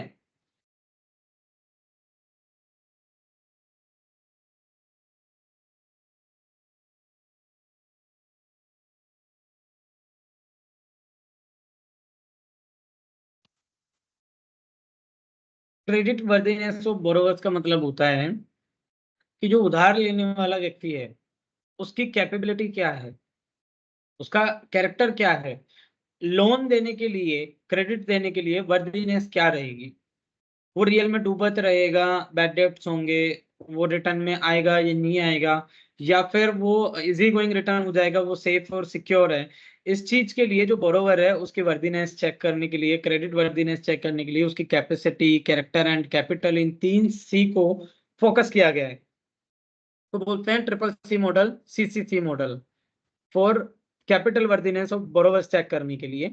ये 3 सेगमेंट बनाए गए हैं। इसमें फर्स्ट सेगमेंट होता है कैरेक्टर, कि सबसे पहले जो जिसको हम लोन दे रहे हैं, जिस इंडस्ट्री को हम लोन दे रहे हैं, जिस सेगमेंट को हम लोन दे रहे हैं, या इंडिविजुअली जिस व्यक्ति को हम लोन दे रहे हैं, उसके आप पहले कैरेक्टर को देखें। कि उनका कैरेक्टर से देखने का मीन है कि अगर आप किसी सेगमेंट को लोन दे रहे हैं तो उसके कैरेक्टर को देखने का मीन है कि उसकी आप रिटर्न देखो। ठीक है, उसकी 5 ईयर 10 ईयर्स की ग्रोथ देखो कि क्या रही है। ठीक है, उन्होंने कितना परसेंट अपने बिजनेस को ग्रो किया है, कितना परसेंट उसमें रिटर्न हुई है, कितनी बार वो लॉस में रहा है, वो उसका कैरेक्टर देखो, वो उसका पास्ट देखो। ठीक है, अगर इंडिविजुअल्स की बात करें तो चुकाने वाले व्यक्ति का, लोन लेने वाले व्यक्ति का कैरेक्टर देखा जाए कि उसकी सामाजिक गुडविल कैसी है, उसकी सोसाइटी कैसी है, उसकी गुडविल कैसी है, उसके बारे में लोगों की थिंकिंग कैसी है, उसके बारे में लोगों की विचारधारा कैसी है, कि वो चुका पाने वाला व्यक्ति है या नहीं है, उसके बारे में सोसाइटी क्या सोचती है, उसकी खुद की थिंकिंग क्या है कि गवर्नमेंट का लोन लो, बैंक का लोन लो और भूल जाओ, या फिर टाइम पे चुकाओ, जैसे कि कुछ ऐसे लोग होते थे कि कई कई जगह कहावत होती थी कि उधार का घी पियो और मस्त अपनी बुद्धि को बढ़ाओ, आराम करो, रैश करो, चाहे उधार का ही पियो। ठीक है, तो वहां पर चुका पाने का उनका इंटेंशन नहीं है। वहां पर उनके दिमाग में ये चीज रहती थी कि कोई भी चीज लो, कोई भी खाने पीने का ऐश करो, कुछ भी ऐश करो, लेकिन उधार ले लो, अपने अपनी लाइफ जियो, हमें चुकाने से कोई मतलब नहीं है, अपनी लाइफ जीनी है। तो इस टाइप के थिंकिंग वाले सोसाइटी को, इस टाइप के थिंकिंग वाले लोगों को, इस टाइप के कैरेक्टर वाले लोगों को लोन नहीं देना है। इस टाइप के कैरेक्टर वाले सेगमेंट को लोन नहीं देना है। ठीक है, हाँ सिविल स्कोर से इसको देखा जाता है, बट सिविल स्कोर और आगे भी आएगा इसमें। सिविल स्कोर तो इससे रिलेटेड भी है, साथ में कैपेसिटी से रिलेटेड भी है। सिविल स्कोर में कैपेसिटी भी आएगी आपकी कि सिविल में आपकी चुका पाने की कैपेसिटी कितनी है। सिविल स्कोर के अकॉर्डिंग लोन आपको वो सैंक्शन करेंगे। तो उसमें ये भी देखा जाता है कि भाई कितनी इसकी कैपेसिटी रहेगी, लास्ट अभी आगे के 3 इयर्स में कितना चुका पाएगा, कितनी इसकी कैपेसिटी है, कितनी इसकी इनकम रही है, कितनी इसके पास में इसके बैक में पावर है इस चीज के लिए कि अगर कोई डूबत हो जाती है, कोई बैड डेब्ट्स हो जाती है जिस बिजनेस के लिए हमने दिया है, तो ये चुका पाएगा ही नहीं चुका पाएगा। तो ये चीजें आगे आएंगी। अभी नेक्स्ट जो इसका आता है कैरेक्टर के बाद में वो आता है कैपेसिटी। कैपेसिटी का मतलब होता है उस व्यक्ति की चुका पाने की क्षमता, उस इंडस्ट्री की चुका पाने की क्षमता, उस सेगमेंट की चुका पाने की क्षमता, कि आप जो लोन अप्लाई कर रहे हैं, आप जो लोन लेने जा रहे हैं, उसको आपको वापस रिटर्न करने की कैपेसिटी कितनी है, आपकी खुद की इनकम सोर्स कितनी है। उस अगर इंडस्ट्री या सेगमेंट की बात करें तो उस इंडस्ट्री और सेगमेंट में ये देखा जाता है कि इस सेगमेंट और इंडस्ट्री में ग्रोथ कितनी है, कितनी ग्रोथ रही है, आने वाले 5 to 10 ईयर्स में कितनी स्ट्रेटेजिक इनकी ग्रोथ होने वाली है, और कोई इस तरह का डिजास्टर या इस तरह की कोई सडन प्रॉब्लम तो नहीं आने वाली है जिसकी वजह से ये इंडस्ट्री डाउनफॉल में आ जाए, या क्या इसमें चेंजेस होने वाले हैं। ये सारी चीजें देखने के बाद में एक बार कैपेसिटी चेक की जाती है। ये ही कैपेसिटी है उसकी, देखा जाता है कि चुका पाने की क्षमता क्या रहेगी। अगर इंडिविजुअली बात करें, पर्सन के रूप में बात करें, तो पर्सन की इनकम देखी जाती है कि इसकी सैलरी कितनी है, साथ में इसके पास जुड़ा हुआ जो अमाउंट है, इसमें इसके इसने जो सेविंग की हुई है वो कितनी है, कितनी इसके पास बैकबोन है कि ये चुका पाएगा, कल को कोई प्रॉब्लम हो जाती है, कुछ भी हो जाती है। तो कैपेसिटी से रिलेटेड सेकंड पॉइंट आता है, चाहे वो इंडस्ट्री का हो, सेगमेंट का हो, या इंडिविजुअल का हो। ठीक है, थर्ड आता है कैपिटल। कैपिटल का मतलब क्या है? कैपिटल का मतलब है पूंजी। पूंजी का मतलब है कि व्यक्ति, अभी इसका एक एग्जांपल दूंगा, आपको समझ में आएगा कि अगर आप 1 लाख रुपए का कोई काम करना चाहते हैं और बैंक के पास में आप 1 लाख रुपए का लोन अप्लाई कर रहे हैं, तो बैंक ये मान के चलती है कि कम से कम इसका 10% तो आपके पास, खुद के पास होना चाहिए एज ए कैपिटल। मतलब कि 10,000 आपके पास होंगे तो हम आपको 90,000 देंगे, वरना हम आपको नहीं देंगे। बैंक का एक सिंपल सा फॉर्मूला है कि हम राह चलते किसी भी व्यक्ति को लोन नहीं देंगे। कि किसी भी व्यक्ति ने एक सपना सजा लिया कि मुझे आज हेलीकॉप्टर खरीदना है और लोगों को यहाँ से और हिमालय तक ले जाने का काम शुरू करना है, ट्रेवलिंग का, कि मैं आपको इंडिया से ले जाऊंगा और हिमालय में ले जाके छोड़ूंगा, आदि कैलाश पे, और वहां तक के लिए मैं आपको करूंगा। तो बैंक ये मान के चलते हैं कि अगर 3 करोड़ रुपए का हेलीकॉप्टर आएगा तो कम से कम इसके पास में 30 लाख रुपए तो होनी चाहिए, एक मिनिमम इनके पास में होनी चाहिए। अगर आपकी विलिंगनेस है कुछ बिजनेस करने की, या विलिंगनेस है किसी चीज को परचेस करने की, या किसी नीड को फुलफिल करने की, तो आपके पास कुछ अमाउंट तो होना चाहिए। जिससे कि बैंक ये देखती है कि इससे पहले वाले टाइम में, बैंक लोन लेने से पहले आपने अपनी उस बिल को पूरा करने के लिए, आपने उस नीड को पूरा करने के लिए कितना पैसा खुद से जोड़ा, कितना पैसा खुद से बचाया, बैंक ये मान के चलती है। ये उनकी थिंकिंग होती है कि अगर किसी व्यक्ति के अंदर सेविंग करने की पुरानी हैबिट है, किसी के पास में पहले से जुड़ा हुआ, चाहे वो 2 लाख है, चाहे वो 1 लाख है, चाहे 50,000 है, चाहे 10,000 रुपए अगर उनके पास है, तो बाकी का पैसा हम फंडिंग करेंगे। वो उसकी विलिंगनेस को देखती हैं। ठीक है, अब आपको एग्जांपल देता हूँ, जैसे कि आप बाइक लेने जा रहे हो, आप स्कूटी लेने जा रहे हो, और मान लीजिए वो स्कूटी 1 लाख रुपए की है, तो बैंक ये कोशिश करती है कि कम से कम डाउन पेमेंट आप कितना देंगे। 10% देंगे, 20% देंगे, डाउन पेमेंट बोलते हैं उसको, कि आपके पास खुद के पास डाउन पेमेंट कितनी है उस लोन को लेने के लिए, कि 10,000 है, 20,000 है, 15,000 है, 30,000 है, कितना है। आप किसी होम लोन के लिए अप्लाई कर रहे हैं, 1 करोड़ रुपए का वो फ्लैट है, तो कम से कम 8 से 10 लाख रुपए आपके पास होने चाहिए, तब जाके बैंक आपको होम लोन अप्रूव करेगी। अगर आपके पास 8 लाख रुपए नहीं है, आप राह चलते आदमी हो और आपने कह दिया बैंक से मुझे 1 करोड़ रुपए का लोन चाहिए, आपकी कैपेसिटी ये बात मान ले, लेकिन डाउन पेमेंट फिर भी चाहिए, बैंक ये देखेगी कि लास्ट फ्यू टाइम में आपने कितना सेविंग किया है, कितनी आपके पास है एज लाइक डाउन पेमेंट, कितना आपके पास में वेटेज है। ठीक है।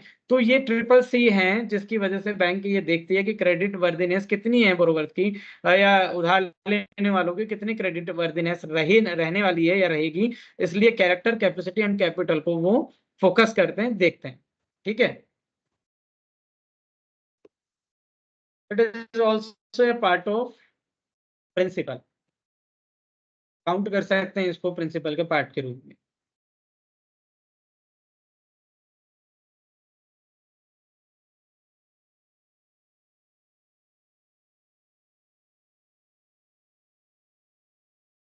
ठीक है, नेक्स्ट हम स्टार्ट करते हैं इसमें। ठीक है, clear. Collection of credit information. ठीक है। अब नेक्स्ट जो टॉपिक है, नेक्स्ट जो सेगमेंट है बैंक का लोन सैंक्शन करने का, वो मेन वो है कि क्रेडिट इंफॉर्मेशन कैसे ली जाए बोरोवर की। ठीक है।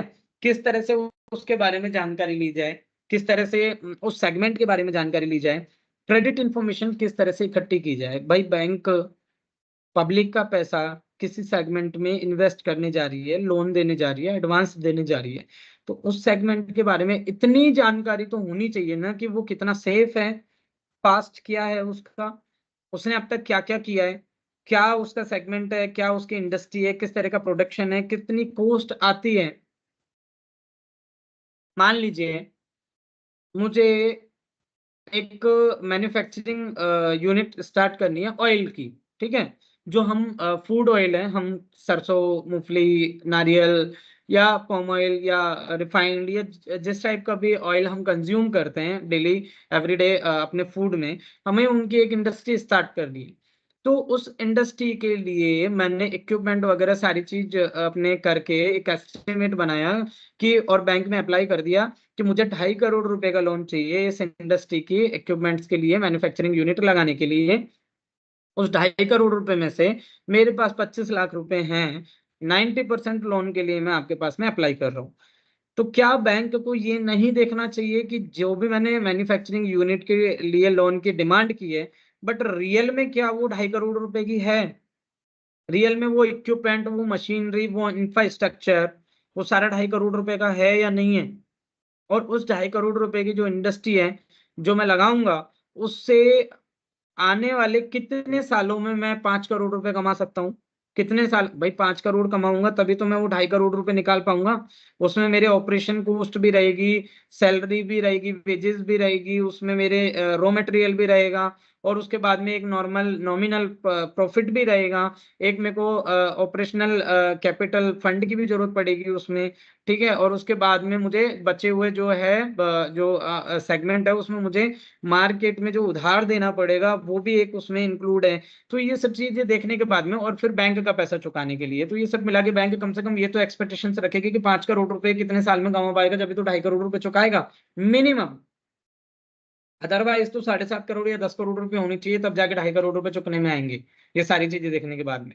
तो ये चीजें इकट्ठा करने के लिए, और रियल में उस मैन्युफैक्चरिंग यूनिट की इतनी लागत है या नहीं है, कॉस्ट है या नहीं है, वो वर्दीनेस है या नहीं है, उसमें इतना रिटर्न है या नहीं है, मेरी क्या कैपेसिटी है, उस इंडस्ट्री का बूम कितना है, उसका ग्रोथ रेट कितना है इंडस्ट्री का, उस इंडस्ट्री में क्या क्या डाउनफॉल है, और उस इंडस्ट्री का क्या ट्रेंड रहा है लास्ट 10 ईयर्स में, कि कितने इंडस्ट्रियलिस्ट ने अप्लाई किया है लोन और उनका कितना परसेंट उनका रिटर्न रहा है, किस तरह से वो लोग डिफॉल्टर हुए हैं, कब कब वो डिफॉल्टर हुए हैं, ये सारी चीजें जो इन्फॉर्मेशन होती है किसी बोरोवर के बारे में, इनको बोलते हैं क्रेडिट इन्फॉर्मेशन।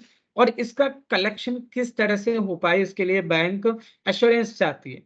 बैंक एक इसके लिए एक यूनिट चाहती है, और उस यूनिट को आरबीआई एक्ट 1934 में 1934 में बनाया गया, जिसको बोलते हैं क्रेडिट इंफॉर्मेशन ब्यूरो, CIB।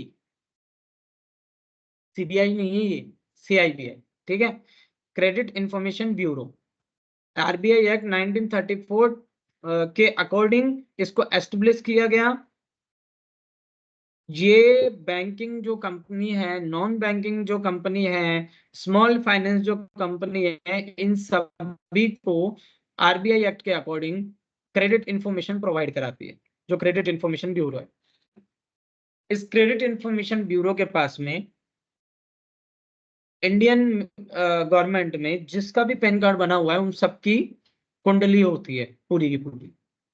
ठीक है, जितने भी सेगमेंट चल रहे हैं एक्टिविटी, अब यहाँ पे activity base and individual base ये दोनों यहाँ पे काम आते हैं। मुझे अभी किसी ने पूछा था थोड़ी देर पहले कि सर एक्टिविटी बेस में है क्या ये, इंडिविजुअल बेस में? ये चीज आती है जो activity base and individual base में आती है। तो credit information bureau activity base जो इंडस्ट्री है, सेगमेंट है, सेक्टर है, उनकी भी इंफॉर्मेशन रखती है क्रेडिट की, और इंडिविजुअली भी रखती है। हमारे पैन कार्ड के थ्रू हमारे ट्रांजैक्शंस पे भी नजर रखती है, हमारे अकाउंट में कितना पैसा पड़ा हुआ है, कितना नहीं पड़ा हुआ है, कितना हमारी रेगुलर इनकम चल रही है, क्या हमारी फाइनेंशियल कंडीशन है, इस पे भी नजर रखती है। तो क्रेडिट इंफॉर्मेशन ब्यूरो के पास में हमारी क्रेडिट इंफॉर्मेशन होती है, जो वो बैंक के साथ में शेयर करते हैं different type of term and condition के अकॉर्डिंग। ठीक है, नेक्स्ट है बोरोवर।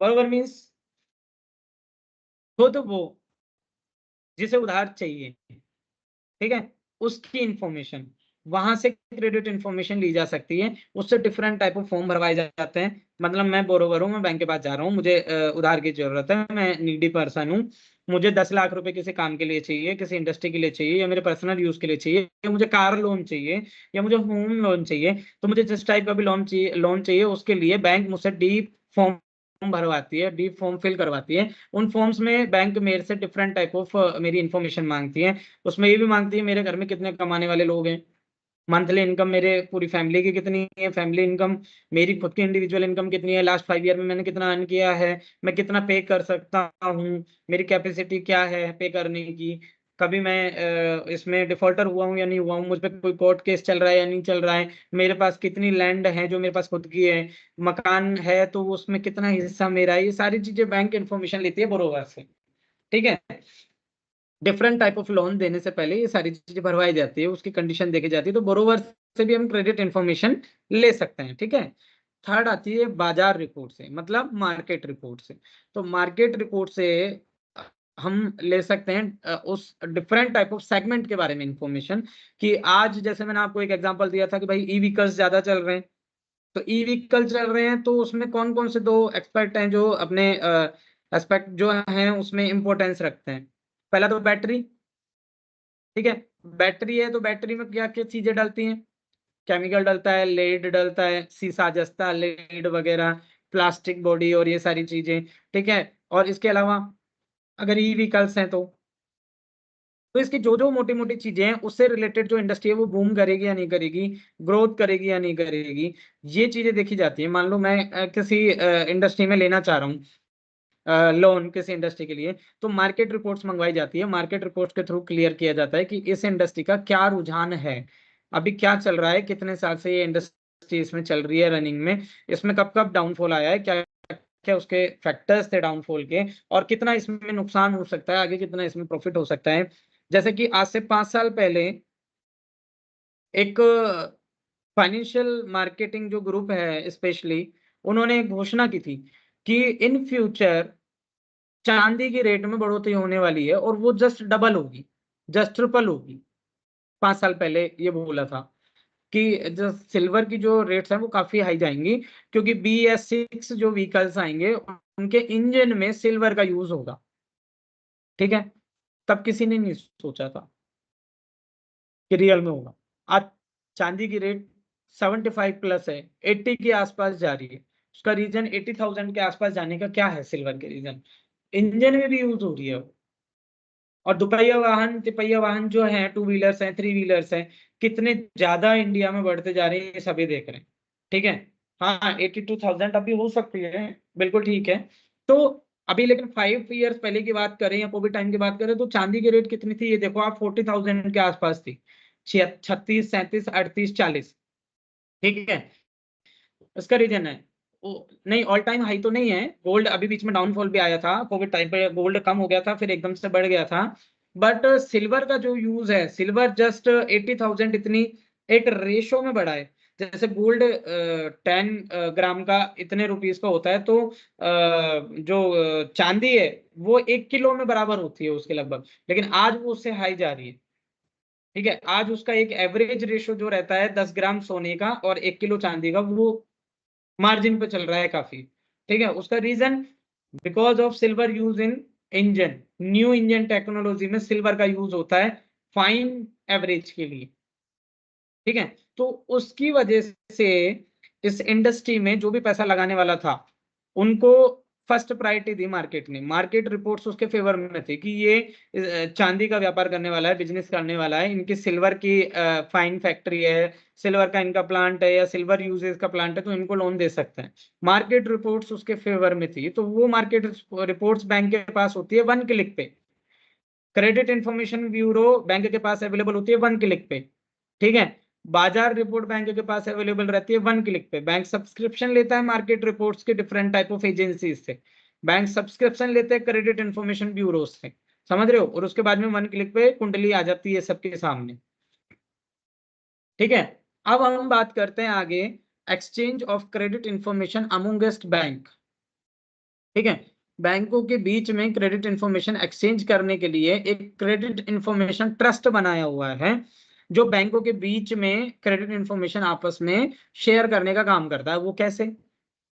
वो ऐसे कि बैंक ऑफ बड़ौदा की दिल्ली की आजादपुर ब्रांच से मैंने लोन लिया 5 लाख रुपए का, बॉम्बे में, पुणे में, बेंगलोर में किसी दूसरी बैंक को, चाहे वो यस बैंक हो, बैंक ऑफ महाराष्ट्र हो, या फिर अपने ओरिएंटल बैंक ऑफ कॉमर्स हो, या एसबीआई हो, या पीएनबी हो, उस बैंक की ब्रांच को कैसे पता चलेगा कि पंकज शर्मा नाम के आदमी ने आजादपुर बैंक की शाखा से 5 लाख रुपए लोन ले रखा है बैंक ऑफ बड़ौदा से? वो पता चलेगा जब क्रेडिट इंफॉर्मेशन ट्रस्ट के थ्रू इस बैंक के मेरे ट्रांजैक्शंस की जानकारी उस बैंक तक ऑल ओवर इंडिया लेवल पर अवेलेबल रहेगी विद इन 1 क्लिक। तो क्रेडिट इंफॉर्मेशन ट्रस्ट बैंक के बीच में क्रेडिट इंफॉर्मेशन शेयर करने का काम करता है, और इसका भी एक सब्सक्रिप्शन बेस्ड रिलेशन होता है बैंक के बीच में, इसको ये फुलफिल करते हैं आपस में, ठीक है। तो बैंक से एक दूसरे के साथ में लिए गए लोन, दिए गए लोन, एडवांसेस, क्रेडिट इंफॉर्मेशन को शेयर करते हैं, और वो उनके टर्म्स एंड कंडीशंस हैं उसके अकॉर्डिंग करते हैं, और वो करता है क्रेडिट इंफॉर्मेशन ट्रस्ट, ठीक है। इसके बाद में हम बात करते हैं क्रेडिट इंफॉर्मेशन ट्रस्ट समझ में आ गया, exchange of credit information amongst bank समझ में आ गया। नेक्स्ट है इसमें balance sheet and P and L account. तो किसी भी कंपनी की balance sheet and P and L account से उस कंपनी के बारे में, उस ऑर्गेनाइजेशन के बारे में, उसकी ग्रोथ की, उसके लॉस की, या उसके रियल उसके इस टाइम की जो कंडीशन है उसके बारे में जानकारी ली जा सकती है।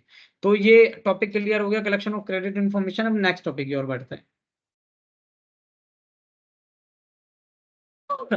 नेक्स्ट है सिक्योर एडवांस। सिक्योर एडवांस में one which is made on security of either asset और पर्सनल सिक्योरिटी और गारंटीज, ठीक है। एक सिक्योर एडवांस उसको बोलते हैं जो कि मेड होता है, जो भी बनाया जाता है, बना हुआ होता है सिक्योरिटी से, सिक्योरिटी बेस पे, कि या तो वो संपत्ति होगी, या पर्सनल सिक्योरिटी होगी, या फिर गारंटी होगी, ठीक है। सिक्योर्ड लोन या सिक्योर्ड एडवांस वही होगा जिसमें किसी टाइप की सिक्योरिटी होगी। हाँ, कल भी क्लास होगी, ठीक है। फर्स्ट, मॉर्गेज, किसी चीज को उधार रखना, ठीक है। मॉर्गेज रखना, उधार रखना, कि मैंने 5 लाख रुपए का लोन मांगा तो बदले में जमीन दे दी मैंने, फ्लैट दे दिया, मेरी कार दे दी, कुछ भी मॉर्गेज मैंने रख दिया। Second, home equity line of credit. Home equity line of credit का मतलब होता है कि होम लोन वाली जितनी भी इक्विटी लाइन है, वो flat, separate home, villa, agriculture land, industrial land, जो लैंड है, home equity line of credit, ठीक है। थर्ड है ऑटो लोन, ठीक है। फोर्थ है बोट लोन। तो auto loan and boat loan secure loan माने जाते हैं। ऑटो लोन में बैंक के पास में क्या है? ऑटो है। बोट लोन में बैंक के पास में क्या है? बोट है। और होम इक्विटी लाइन में क्या है बैंक के पास में? होम इक्विटी है। मतलब मैं आपको मतलब समझाता हूँ इसका। सिक्योर लोन में ये 3-4 टाइप के लोन माने जाते हैं, जिसमें एक मॉर्गेज लोन है। मॉर्गेज लोन का मतलब होता है उधार में कोई भी प्रॉपर्टी, कोई भी संपत्ति रखना, चाहे वो सोना चांदी या मकान, घर, जमीन, कुछ भी हो, ठीक है। सेकंड होती है home equity line of credit. इसका मतलब होता है कि होम लोन जो प्रोवाइड कराती है वो सेफ मानती है, सिक्योर मानती है बैंक, कि उसमें बदले में जो फ्लैट के लिए लोन दिया है तो फ्लैट बैंक के कब्जे में रहता है, उसके कागज रहते हैं, ठीक है। लैंड के लिए दिया है, एग्रीकल्चर लैंड के लिए दिया है, तो वो एग्रीकल्चर लैंड के कागज उसके पास में रहते हैं बैंक के पास में, तो बैंक मानती है कि ये सिक्योर है, ठीक है। नेक्स्ट हाँ 12 अप्रैल तक है, 12 अप्रैल तक है। नेक्स्ट है ऑटो लोन। तो ऑटो लोन जो बैंक देती है कि ऑटोमोबाइल लोन जो देती है कि कार लोन है, बस लोन है, ट्रक लोन है, ट्रैक्टर लोन है, बाइक लोन है, कोई सा भी लोन है ऑटो लोन में, तो वो बैंक उसको सिक्योर मान के चलती है, क्योंकि बदले में उसके जो आरसी है, लाइसेंस है या उसके कागज है वो बैंक के पास होता है। ठीक है। और नेक्स्ट है बोट लोन। बोट लोन इसलिए कि हमारे इंडिया की बहुत बड़ी कोस्टल जो हमारी सीमा है, कोस्टल गार्ड जो हमारी सीमा है, कोस्टल जो एरियाज की हमारी सीमा है, वो सबसे ज्यादा इंडिया के साथ में लगती है। मतलब इंडिया का बड़ा पार्ट है जिसकी सीमा समुद्र से मिलती है, चारों तरफ से पानी से घिरी हुई, जिसमें केरल, अपने नीचे के जितने भी एरियाज है, बॉम्बे वगैरह, ठीक है, साउथ के जितने भी एरियाज हैं, ईस्ट के कुछ एरियाज है जो वे ऑफ बंगाल से कनेक्टेड हैं, तो उन सारे इलाकों में जो बोट लोन है वो काफी महत्वपूर्ण लोन होता है। ठीक है। आप ये सोचेंगे कि सिक्योर एडवांस में ये नाव वाला लोन, बोट वाला लोन क्यों रखा गया है, उसका रीजन ये है कि हमारे यहाँ पे हम व्हीकल लोन को बड़ा मानते हैं कि कार ले ली, ट्रक ले ली, ट्रैक्टर ले ली, ठीक है, या अपने व्हीकल्स ले लिए, वहां पे बोट चलती है, जिसको भी चाहिए होता है वो बोट लेते हैं। ठीक है। उसके लिए हाँ ईद है, लेकिन ऑनलाइन क्लास तो हो ही सकती है, नॉर्मली तो ऑनलाइन क्लास चल रहेगी अभी। अगर इसे करानी है आप लोगों को तो आप एप्लीकेशन एक ऑनलाइन प्रिंसिपल सर के मेल आईडी वगैरह पे एसओएल को इन्फॉर्म कर सकते हैं। तो ऐसा नहीं है कि वो लोग करेंगे, नहीं करेंगे, कर देंगे अगर आप लोग रिक्वेस्ट करेंगे तो। ठीक है। अब हम आगे बात करते हैं टाइप ऑफ सिक्योरिटीज। तो सिक्योर जो लोन है उनके लिए जो सिक्योर लोन है, देखिए होम इक्विटी लाइन जो है सिद्धार्थ, वो मैं अभी क्लियर कर रहा हूँ, हाथों आती है। होम इक्विटी लाइन का मतलब होता है जैसे कि घर के लिए जो लोन है, जैसे कि फ्लैट है, होम लोन है, होम लोन में फ्लैट लोन देते हैं, घर के लिए भी लोन देते हैं, विला के लिए भी लोन देते हैं, लैंड के लिए यानी जमीन के लिए भी लोन देते हैं। ठीक है। तो ये home equity line of loan आता है कि घर के लिए या घर बनाने के लिए डिफरेंट टाइप ऑफ जो घर है, किसी का कोई विला बनाना चाह रहा है, कोई मकान बनाना चाह रहा है, कोई फ्लैट बनाना चाह रहा है, कोई किस टाइप से बनाना चाह रहा है, तो home equity line of loan ये सेफ माने जाते हैं। ठीक है। अब टाइप ऑफ सिक्योरिटीज पे बात कर लेते हैं। टाइप ऑफ सिक्योरिटीज में है पर्सनल सिक्योरिटी, जो कि इंटेंजिबल सिक्योरिटी होती है। सेकंड होती है टेंजिबल सिक्योरिटी। थर्ड होती है इसमें अगर हम बात करें तो प्राइमरी सिक्योरिटी। और फोर्थ होती है इसमें हम बात करें तो collector security. 1 minute.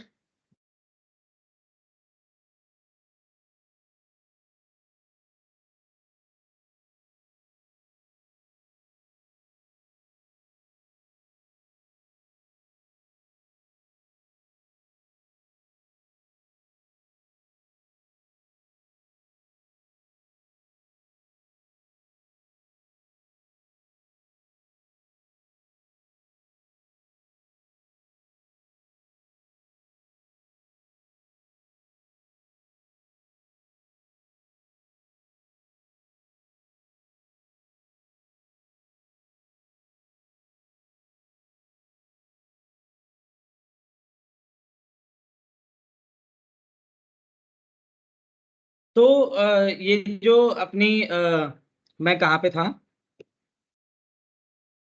M I audible student? Personal securities की अगर हम बात करें, इंटेंजिबल सिक्योरिटीज की हम बात करें,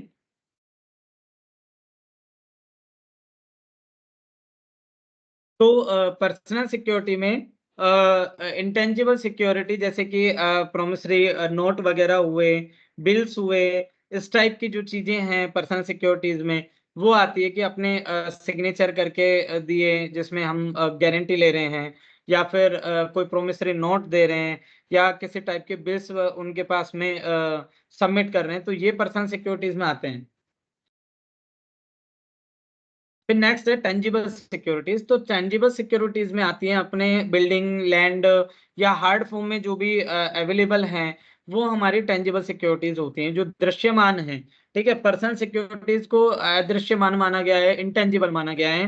टेंजिबल सिक्योरिटीज में जो दृश्यमान है बेसिकली लैंड वगैरह, ये सब टेंजिबल सिक्योरिटीज में। नेक्स्ट है प्राइमरी जो सिक्योरिटीज हैं। प्राइमरी सिक्योरिटीज का मीन होता है बेसिकली, जैसे कि हमने जिस चीज के लोन के लिए अप्लाई किया गया तो उसमें बेसिकली प्राइमरी चीज क्या होगी। मान लीजिए हमने किसी मैन्युफैक्चरिंग यूनिट के लिए अप्लाई किया है, तो मैन्युफैक्चरिंग यूनिट में प्राइमरी जो होती है वो होती है मैन्युफैक्चरिंग यूनिट खुद, इक्विपमेंट, लैंड। तो ये सब उसमें प्राइमरी चीज हो गए। उस लोन के लिए जो हमने अप्लाई किया है उसकी जो भी प्राइमरी फंक्शन है, प्राइमरी जो भी चीजें हैं उसकी, कि मैंने स्कूल के लिए किया है तो स्कूल की जो बिल्डिंग है, क्लासरूम्स है, वो प्राइमरी हो गए, तो उसको रखना। ठीक है। एरोप्लेन इन एयर इंडस्ट्री, बिल्कुल ठीक है। तो ये सब प्राइमरी सिक्योरिटीज हो गई। नेक्स्ट होती है कोलेक्टरल सिक्योरिटीज। तो कोलेक्टरल सिक्योरिटीज का जो मीन होता है वो एक्स्ट्रा सिक्योरिटीज होती है, कि जैसे कि बैंक कई बार आपकी प्राइमरी सिक्योरिटीज से, टेंजिबल सिक्योरिटीज से सेटिस्फाइड नहीं हो पाती है, तो उस टाइप में बैंक मांगती है कोलेक्टरल सिक्योरिटीज, जिसमें आपसे एक्स्ट्रा सिक्योरिटीज की डिमांड की जाती है। और बेसिकली उसमें फैक्ट्री, जैसे आपने फैक्ट्री के इक्विपमेंट रख दिए, प्राइमरी में आपने उसकी मशीनरी रख दी लोन पे, उसमें गिरवी में, मतलब मोर्गेज में, सिक्योरिटी के रूप में। लेकिन बैंक सेटिस्फाइड नहीं है तो आपको उसकी लैंड, उसका परिसर, प्रेमिसेस, उसका जो है वो भी आपको रखना पड़ सकता है, वो भी आपको उनको देना पड़ता है, वो भी ऐड ऑन करा लेते हैं। या फिर जो मटेरियल आप करेंगे, जो गुड्स है आपका, वो भी आप रख सकते हैं टाइप ऑफ सिक्योरिटीज में। तो वो एक्स्ट्रा सिक्योरिटीज जब भी बैंक डिमांड करे तो उसको बोलते हैं अपने कोलेक्टरल सिक्योरिटीज। तो यहाँ पर हमने की personal securities, tangible securities, primary securities and collateral securities. ठीक है। टेंजिबल सिक्योरिटीज का मतलब होता है जो दृश्यमान हो, जो दिख रही है आपको, लैंड, बिल्डिंग, जो भी चीजें दिख रही हैं, जो दृश्यमान संपत्ति है, जो स्थायी संपत्ति है, वो टेंजिबल सिक्योरिटी के अंतर्गत आती है। लैंड हुआ, बिल्डिंग वगैरह हुआ, और ये सब चीजें। ठीक है। फिर हम नेक्स्ट जो हम पढ़ रहे हैं इसके बाद में, अनसिक्योर्ड एडवांसेस। तो अनसिक्योर्ड एडवांसेस के बारे में बैंक बताती है, कलेक्टर सिक्योरिटीज बता दिया है मैंने, कि एक्स्ट्रा सिक्योरिटीज जब बैंक मांगती है और उस सिक्योरिटी में बैंक कभी जैसे एग्री नहीं हो पाती है, जो सिक्योरिटी हम दे रहे हैं कि प्राइमरी के रूप में या टेंजिबल के रूप में हमको सिक्योरिटी प्रोवाइड करा रहे हैं बैंक को, और बैंक उसमें एग्री नहीं हो पाती है। जैसे कि मैं आपको बताऊं कि 5 करोड़ रुपए किसी इंडस्ट्री के लिए मैंने लोन के लिए अप्लाई किया, और मैं उनको सिक्योरिटी के रूप में मशीनरी इक्विपमेंट रखने वाला हूँ। बैंक एग्री नहीं करेगी, क्योंकि मार्जिन ऑफ मनी होना चाहिए। मैंने आपको बताया था प्रिंसिपल्स जो हैं लैंडिंग के, साउंड लैंडिंग की जो प्रिंसिपल है उसमें होना चाहिए कि मार्जिन होना चाहिए जो भी प्रॉपर्टी गिरवी रखी जा रही है। तो मेरे जो इक्विपमेंट और मशीनरी है वो 5 करोड़ रुपए की है, तो बैंक उनको रख के गिरवी करेगी क्या, जब मैं इंटरेस्ट वगैरह और बहुत सारी चीजें पे नहीं कर पाऊंगा। तो बैंक उसके लिए मार्जिन मनी को पूरा करने के लिए मुझसे कलेक्टरल सिक्योरिटीज भी मांगती है, कि आप मशीनरी और इक्विपमेंट के अलावा बिल्डिंग भी दो या लैंड दो साथ में, ताकि हम इसका, अगर आप इंटरेस्ट नहीं चुकाओ तो हम उसको पूरा कर सकें। ठीक है। नेक्स्ट आता है अनसिक्योर्ड एडवांस। स्लाइड शो हो रही है इस टाइम पे, सभी देख ही रहे हैं। ठीक है। अब नेक्स्ट है इसमें क्रेडिट कार्ड। ठीक है। आपको ये पीपीटी शो हो रही है या नहीं हो रही है? नेक्स्ट अनसिक्योर एडवांस में है क्रेडिट कार्ड। और क्रेडिट कार्ड में आप लोगों को पता ही होगा कि क्रेडिट कार्ड क्या होता है, वो अनसिक्योर्ड माना जाता है बैंकिंग हिस्ट्री में, या बैंक के पॉइंट ऑफ व्यू से क्रेडिट कार्ड को अनसिक्योर्ड मानते हैं, कि हमने किसी अकाउंट होल्डर को क्रेडिट कार्ड इशू किया कि आप 20,000 तक का या 50,000 तो रुपए तक की जो परचेसिंग है वो कर सकते हो। तो क्रेडिट कार्ड को अनसिक्योर माना गया है, क्योंकि बाय परचेज अभी, और मतलब बाय अभी और पे लेटर। ठीक है। बाय नाउ एंड पे लेटर। तो इसमें क्या है कि अभी परचेज कर लिया उसने, पैसा हमारा उसने खत्म कर दिया, वो हमारे बैंक ने उसको 20,000 रुपए एडवांस में दे दिया, उसके लिए कोई सिक्योरिटी नहीं है कि वो कभी चुका पाएगा या नहीं चुका पाएगा, चुका सकेगा या नहीं चुका सकेगा, ये कंडीशन नहीं है, उसके लिए कोई मॉर्गेज नहीं रखा है, कोई सिक्योरिटी नहीं ली गई है बैंक की तरफ से, तो वो क्रेडिट कार्ड अनसिक्योर्ड माना जाता है। ठीक है। नेक्स्ट है पर्सनल लोन। जो सिग्नेचर बेस्ड लोन होते हैं, पर्सनल लोन होते हैं। पर्सनल लोन बेसिकली सिग्नेचर के ऊपर लिए जाते हैं, पर्सनल गारंटी के ऊपर ली जाती है। ठीक है। आपसे सिग्नेचर करा लिया, आपने 10 लाख रुपए का लोन लिया, 5 लाख रुपए का लोन लिया है, सिग्नेचर बेस्ड लोन है, कोई मोर्गेज नहीं होता है, वो भी बैंक अनसिक्योर्ड मानती है। थर्ड होता है पर्सनल लाइन ऑफ क्रेडिट। तो basically personal line of credit का मतलब होता है जैसे कि टीवी, फ्रिज, एसी टाइप में, या पर्सनल यूज के लिए व्हीकल्स हुआ, या और पर्सनल यूज में कोई छोटी मोटी और टाइप की चीजें हो गई जो एक इंडिविजुअल, एक पर्सन अपनी पर्सनल लाइफ के लिए और पर्सनल यूजेस के लिए, पर्सनल नीड के लिए बैंक से लेता है। उसमें भी कोई स्पेशली मॉर्गेज नहीं होते हैं, स्पेशली कोई सिक्योरिटीज नहीं होती है, तो वो अनसिक्योर एडवांस या अनसिक्योर लोन की कैटेगरी में होता है। लास्ट होता है स्टूडेंट लोन। स्टूडेंट लोन का मतलब है एजुकेशन लोन। तो स्टूडेंट कौन है पे करने के लिए? नहीं है एलिजिबल। बैंक क्या करती है कि स्टूडेंट को एमबीए करने के लिए, एमबीबीएस करने के लिए लोन देती है। अब आईआईएम अहमदाबाद से कोई लोन एमबीए कर रहा है स्टूडेंट, और वो बैंक ने उसको 80 लाख रुपए की, अपने 50 लाख रुपए की बैंक ने उसको लोन सेंक्शन कर दिया। अब वो एमबीए के थर्ड सेम में फेल हो गया, सिक्योर्ड है? चुक सकता है बैंक का लोन? नहीं चुक सकता। बैंक उसको फर्स्ट सेमेस्टर में या ट्वेल्थ में सिलेक्शन के बेस पे उसको लोन सेंक्शन कर देती है, बट फर्स्ट सेमेस्टर में वो चुका पाएगा नहीं चुका पाएगा, मतलब फर्स्ट सेमेस्टर में वो पास हो पाएगा या नहीं हो पाएगा, कितनी बैक होंगी उसकी, और फोर्थ सेमेस्टर में प्लेसमेंट हो पाएगा या नहीं हो पाएगा, कब वो लगेगा कब वो नहीं लगेगा, उसके लिए कोई भी मॉर्गेज नहीं होती है, कोई गारंटी नहीं होती है स्टूडेंट लोन के लिए। इसलिए स्टूडेंट लोन, एजुकेशन लोन भी अनसिक्योर्ड एडवांसेस होते हैं, अनसिक्योर्ड कैटेगरी ऑफ लोन होती है बैंक के लिए। ठीक है।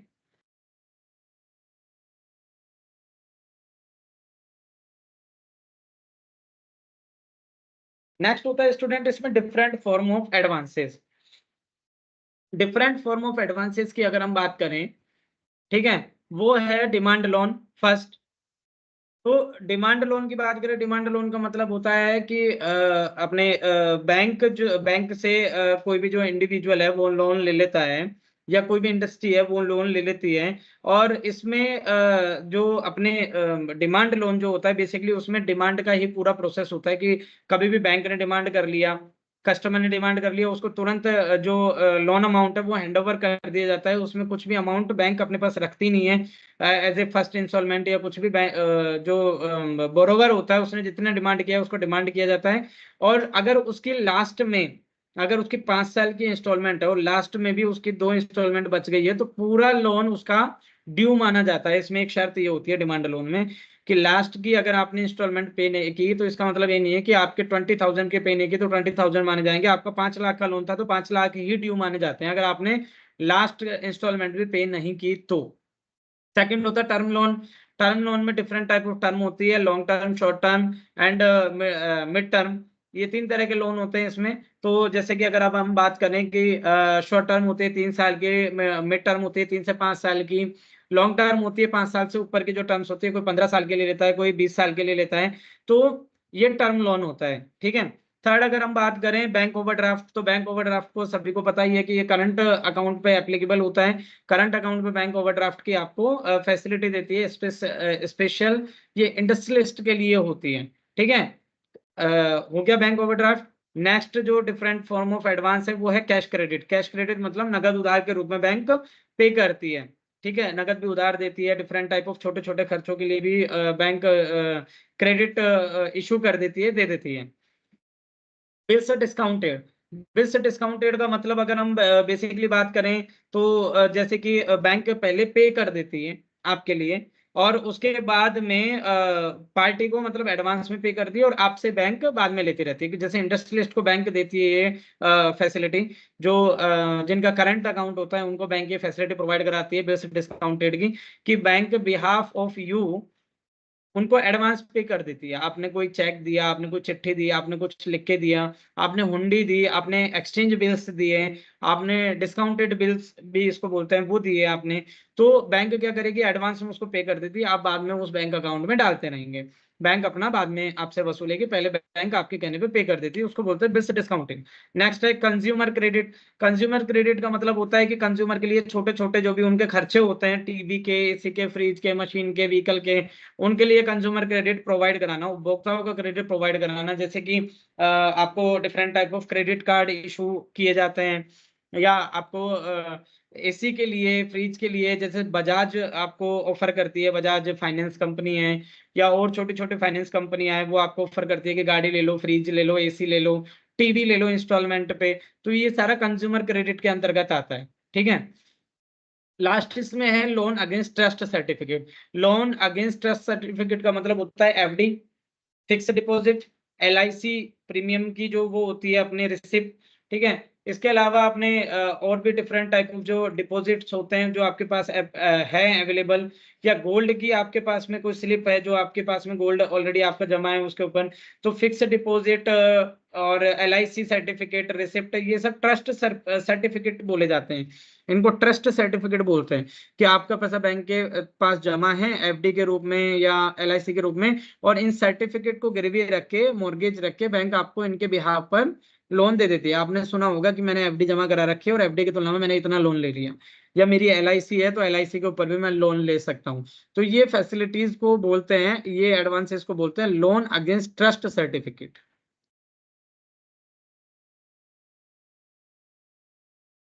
अगला आता है इसमें एडवांस अगेंस्ट वेरियस सिक्योरिटीज, ठीक है। एडवांस अगेंस्ट अगर वेरियस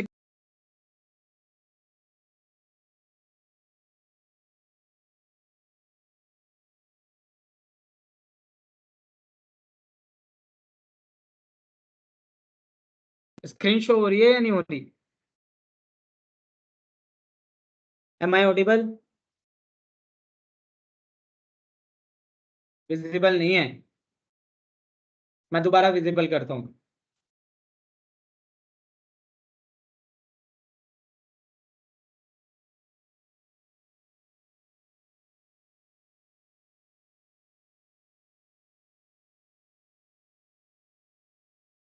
विजिबल है? अब शो हो रही है? ओके, स्टार्ट करते हैं। Am I audible? Okay. Advance against various securities की अगर हम बात करें तो इसमें एक तो गुड्स, गुड्स के लिए आपको दिया जाता है वेरियस सिक्योरिटीज में। देखिए मैंने आपको दूसरे सिक्योरिटीज बताई इसमें, advance different form of advances बताइए आपको कि कौन कौन सी होती हैं, और ये एडवांस अगेंस्ट वेरियस सिक्योरिटीज किस किस किस सिक्योरिटीज के थ्रू आपको एडवांस दिया जा सकता है, आपको लोन दिया जा सकता है, वो आपको यहाँ पे क्लियर करते हैं। एक तो गुड्स, ठीक है।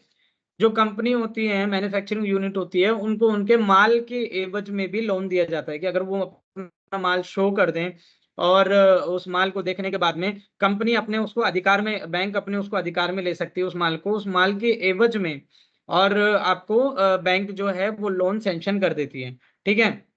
सेकंड है उसमें document of title to goods. तो कई बार ऐसा माल होता है जो इसको बैंक अपने अधिकार क्षेत्र में नहीं ले सकती। मान लीजिए कि पोर्ट पे आपका कोई कंसाइनमेंट उतरा है किसी कंपनी का, और वो इतना बड़ा है कि उसको बैंक अपने अधिकार क्षेत्र में नहीं ले पा रही है, उस माल को अपने अंडर में नहीं ले पा रही है, तो उसके एवज में बैंक लोन कैसे दे? तो उस माल को यूज करने का जो टाइटल है, जो उसका डॉक्यूमेंट है यूज करने का, उसको बैंक अपने अधिकार क्षेत्र में ले लेती है, उसके लाइसेंस को या उस माल के रिटर्न में ले लेती है कि भाई ये इस कंपनी का माल है और इस रेट का माल है, इतनी यूनिट है, और इसको बैंक को मैं हैंड ओवर करता हूँ और इसके बदले में इतना लोन लेता हूँ, अगर मैं नहीं चुका पाऊंगा तो बैंक इसको जब्त कर लेगी, ले लेगी। तो टाइटल ऑफ गुड्स के डॉक्यूमेंट लेने के बाद में भी बैंक उनको लोन दे देती है, ठीक है, समझ आया? फिर इसके बाद में हम बोलते हैं स्टॉक एक्सचेंज सिक्योरिटीज, ठीक है। स्टॉक एक्सचेंज सिक्योरिटीज का मतलब होते हैं म्यूचुअल फंड, शेयर मार्केट के जो आपको इशू लेटर होते हैं, अलॉटमेंट लेटर जो होते हैं शेयर्स के, प्रेफरेंस शेयर्स के, इक्विटी शेयर्स के, या different type of mutual fund के, या डिफरेंट टाइप ऑफ सिक्योरिटीज के, जो शेयर मार्केट के जो आपको लेटर होते हैं अलॉटमेंट के, उनको गिरवी रख के, मोर्गेज रख के बैंक आपको लोन दे देती है। फिर आते हैं रियल एस्टेट। रियल एस्टेट का मतलब होता है ये अपने जो लैंड, बिल्डिंग, ये संपत्ति, फ्लैट, मकान, ये टाइप की जो रियल एस्टेट जो अपनी एसेट होती है, जो संपत्ति होती है, इसके अगेंस्ट भी इसकी सिक्योरिटी लेके और बैंक आपको लोन दे देती है। फिर आती है लाइफ इंश्योरेंस पॉलिसीज। मैंने आपको बताया था कि अगर एलआईसी पॉलिसी है आपको, तो उसकी वैल्यू करने के बाद में बैंक उसके तुलना में भी आपको लोन दे देती है। फिक्स डिपॉजिट रिसिप्ट, तो फिक्स डिपॉजिट की जो रिसिप्ट है कि भाई आपकी 5 लाख रुपए की एफडी है किसी बैंक में, तो उसके एवज में आपको 3 लाख रुपए का बैंक, 2 लाख रुपए का, 2.5 लाख रुपए का, डिफरेंट टाइप ऑफ टर्म में आपको लोन दे देगी, सैंक्शन कर देगी। फिर होती है बुक डेप्ट। जो बुक डेप्ट हैं आपके, उसकी एवज में भी बैंक आपको लोन दे देगी। ये भी डिफरेंट टाइप ऑफ एक आपका डॉक्यूमेंट हो गया, एक सिक्योरिटी हो गई, ठीक है। फिर हम आते हैं नेक्स्ट टॉपिक पे, इसका नाम है बेसिल अकॉर्ड्स। देखिए हमने थर्ड यूनिट का मोस्ट ऑफ पार्ट कवर कर लिया है।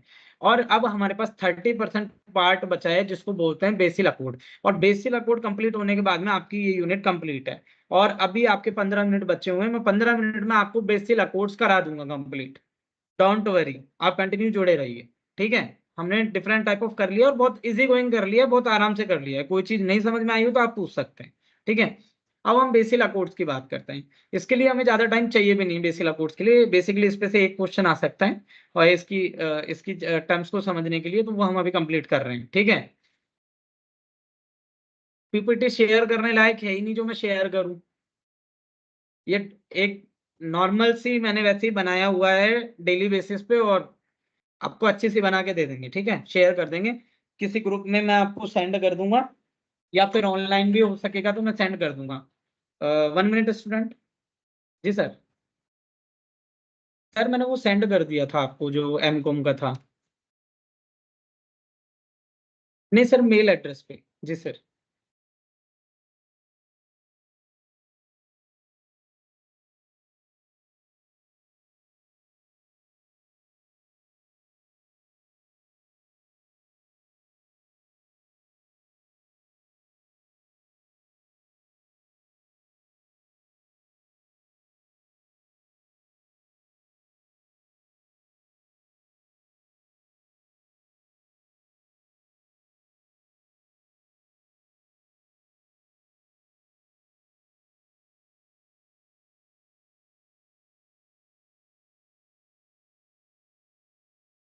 सो स्टूडेंट्स, बेसिल अकॉर्ड्स जो हैं, स्क्रीन शो हो रही है या नहीं हो रही है? ठीक है, ओके। शो हो रही है ना आपको? ये ग्रुप अभी मुझे लिंक भेज देना, मैं कर दूंगा। ठीक है, या फिर आप मेरे मेल एड्रेस पे सेंड कर देना। मैंने कल मेरा मेल एड्रेस शेयर किया था, pankaj@gmail.com। इस पे आप सेंड कर देना। व्हाट्सएप का जो भी ग्रुप है या जो भी एडमिन नंबर है, मैं उससे जुड़ जाऊंगा। ठीक है, अब मैं आगे इसमें बात करता हूँ बेसिल अकॉर्ड्स की। बेसिल फर्स्ट जो है, बेसिल अकॉर्ड्स का मीन्स होता है रूल्स एंड रेगुलेशंस जिसको पूरे इंटरनेशनली बैंक फॉलो करे फॉर लोन एंड एडवांस देने के लिए। ठीक है, आगे अभी हम इसको डिस्क्राइब करते हैं कि बेसिल फर्स्ट, बेसिल अकॉर्ड में 3 बेसिल आए थे, BECIL first, BECIL accord second and BECIL accord third. ठीक है, तो बेसिल अकॉर्ड फर्स्ट की बात करें तो इनको आप रूल्स एंड रेगुलेशन समझिए। अकॉर्ड्स का मीन्स रूल्स एंड रेगुलेशंस। ठीक है, Basel first is a set of international banking regulations. International banking regulations हैं। आप अब ग्रुप में मैसेज मत डालो। ठीक है, और इस पे फोकस कर लो। 10 मिनट बचे हैं, इसको पढ़ लो, फिर इसके बाद में डाल देना मैसेज। ठीक है, Basel first is the international banking regulation. ये एक international banking rules and regulations एक होता है, एक एडवाइजरी होती है, और put forth by Basel committee on bank supervision, BCBS, Basel committee on bank supervision, BCBS, ये इसकी फुल फॉर्म है, Basel committee on bank supervision. ठीक है, BCBS की इन्होंने इसको बनाया था, जिसको बोलते हैं बेसिल अकॉर्ड्स, जो कि इंटरनेशनली बैंकिंग रेगुलेशन कहलाता है। इसमें किससे रिलेटेड था कि minimum capital requirement of financial institutions with the goal of minimum credit risk. बहुत कम क्रेडिट रिस्क, बहुत कम उधार देने की रिस्क के साथ में मिनिमम कैपिटल रिक्वायरमेंट कितनी होनी चाहिए एक फाइनेंशियल इंस्टीट्यूट की, ये इन्होंने डिस्क्राइब किया है इसमें। इंटरनेशनली ऑपरेटेड बैंक मेंटेन ए मिनिमम अमाउंट कैपिटल। इंटरनेशनली जो बैंक है ऑपरेट होती है, उसको मेंटेन करना चाहिए कितना मिनिमम अमाउंट? कम से कम 8%, 8% ऑफ टोटल उसका टर्नओवर का 8% उसके पास कैपिटल होनी चाहिए। BCBS फाउंडेड इन 1974, 1974 में BCBS की खोज हुई थी, फाउंड किया गया था। जो Basel committee on bank supervision है, BCBS, वो 1974 में इंट्रोड्यूस हुआ था। It is an international forum where member could cooperate on banking supervision matters. ये एक इंटरनेशनली फोरम है जिसमें जो इसके मेंबर्स हैं, जो कि कंट्रीज होती हैं, बैंक होती हैं, वो कॉपरेट करते हैं बैंकिंग सुपरविजन के मैटर पे। ठीक है,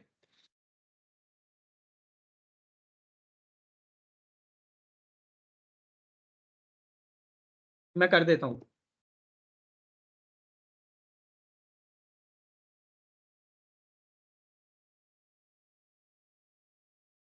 नेक्स्ट इसकी हम बात करते हैं बेसिल अकॉर्ड की, बेसिल फर्स्ट की। तो इसका जो एम होता है वो फाइनेंशियल स्टेबिलिटी है, इम्प्रूविंग सुपरवाइजरी है, क्वालिटी ऑफ बैंकिंग होनी चाहिए, वर्ल्ड वाइड इसके रूल्स एंड रेगुलेशंस होने चाहिए, रेगुलेशंस नॉन एज अकॉर्ड्स, इसके जो रेगुलेशंस हैं उनको अकॉर्ड्स के नाम से जाना जाता है। Basel first was first accord issue in 1988, ठीक है, 74 में बना था। और इसके बाद में 1988 में इन्होंने फर्स्ट बेसिल अकॉर्ड इशू किया था, ठीक है, बीसीबीएस ने। बीसीबीएस 1974 में इंट्रोड्यूस हुई थी, और फर्स्ट बेसिल अकॉर्ड कब इन्होंने किया, रूल्स एंड रेगुलेशन 1988 में। अब इनको कितने साल लगे अकॉर्ड्स बनाने में, रूल्स बनाने में, ये देख लो। फिर इसके बाद में मेन फोकस क्रेडिट रिस्क पे था, कि उधार देने की जो रिस्क होती है उसको इंटरनेशनल लेवल पे किस तरह से कम किया जाए, वो इसमें बात थी। क्यों? क्योंकि उससे पहले जो बैंकिंग सिस्टम था उसमें लोन एंड एडवांस जो देते थे, वो अगर कोई लेके भाग गया तो भाग ही गया, वो नहीं चुका रहा तो नहीं चुका रहा, उसके लिए कोई रूल्स एंड रेगुलेशंस नहीं थे, जिसकी वजह से बैंक में एनपीए बढ़ता जा रहा था। इंटरनेशनली लेवल पे ये बड़ी एक प्रॉब्लम बन गई थी, एक बहुत बड़ी प्रॉब्लम थी, कि लोग पैसा ले रहे थे लेकिन चुका नहीं पा रहे थे। तो इसको रोकने के लिए इंटरनेशनली लेवल पे क्या किया जाए, वो इन्होंने फोकस करके बीसीबीएस ने 1988 में बेसिल फर्स्ट को इंट्रोड्यूस किया, मिनिमम क्रेडिट रिस्क के लिए। इसमें market risk amendments capital accords in 1996 which come into effect in 1997। BECIL accords ने जो रूल्स रेगुलेशंस दिए थे 1988 में, उनमें अमेंडमेंट्स किए गए थे, वो 1996 में किए गए थे, जो कि इफेक्ट में आए थे 1997 में। ये याद रखना कि 1988 में जो रेगुलेशंस दिया था उसको भी अमेंडमेंट किया गया, वो 1996 में किया गया, जो कि अमेंडमेंट इफेक्ट में आए थे 1997 में। इसके बाद में बात करते हैं फीचर ऑफ बेसिल फर्स्ट। ये कंस्टिट्यूएंट्स ऑफ कैपिटल है, रिस्क वेटिंग है, टारगेट स्टैंडर्ड रेशियो है, and transitional and implementing arrangement है इसके। इसको आप अगर पढ़ना चाहे तो आराम से पढ़ सकते हैं, बट ये कोई बहुत ज्यादा इंपॉर्टेंट इसका फीचर नहीं है। एक मिनट।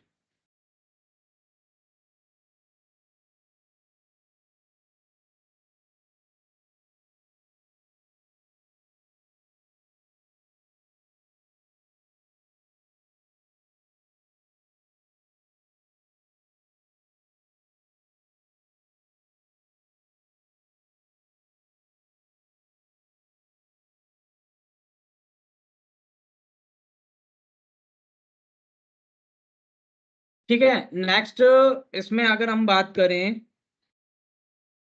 अमेंडमेंट मींस चेंजेस होते हैं, ठीक है। कंस्टिट्यूएंट्स ऑफ कैपिटल की अगर जैसे बात करें, अगर नहीं समझ में आया हो तो इसके बारे में थोड़ा सा बता देता हूँ कंस्टिट्यूएंट्स ऑफ कैपिटल के बारे में।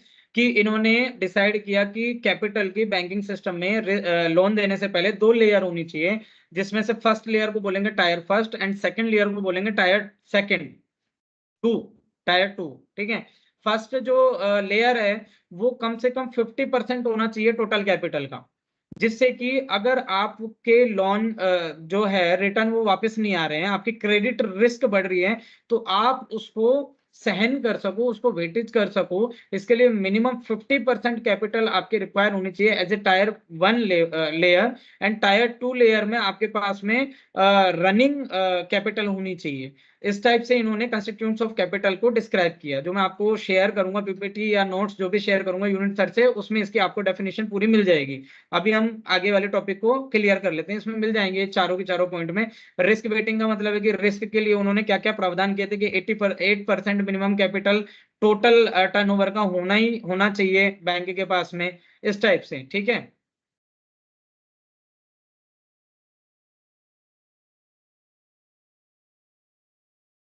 आगे है इसमें BECIL second.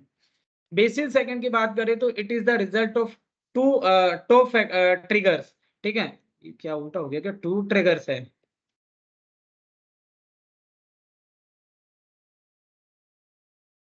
It is the result of two triggers, and two triggers में अगर बात करें तो फर्स्ट ट्रिगर है the banking crisis of 90, and second जो है इसमें वो है क्रिटिसिज्म ऑफ बेसिल फर्स्ट।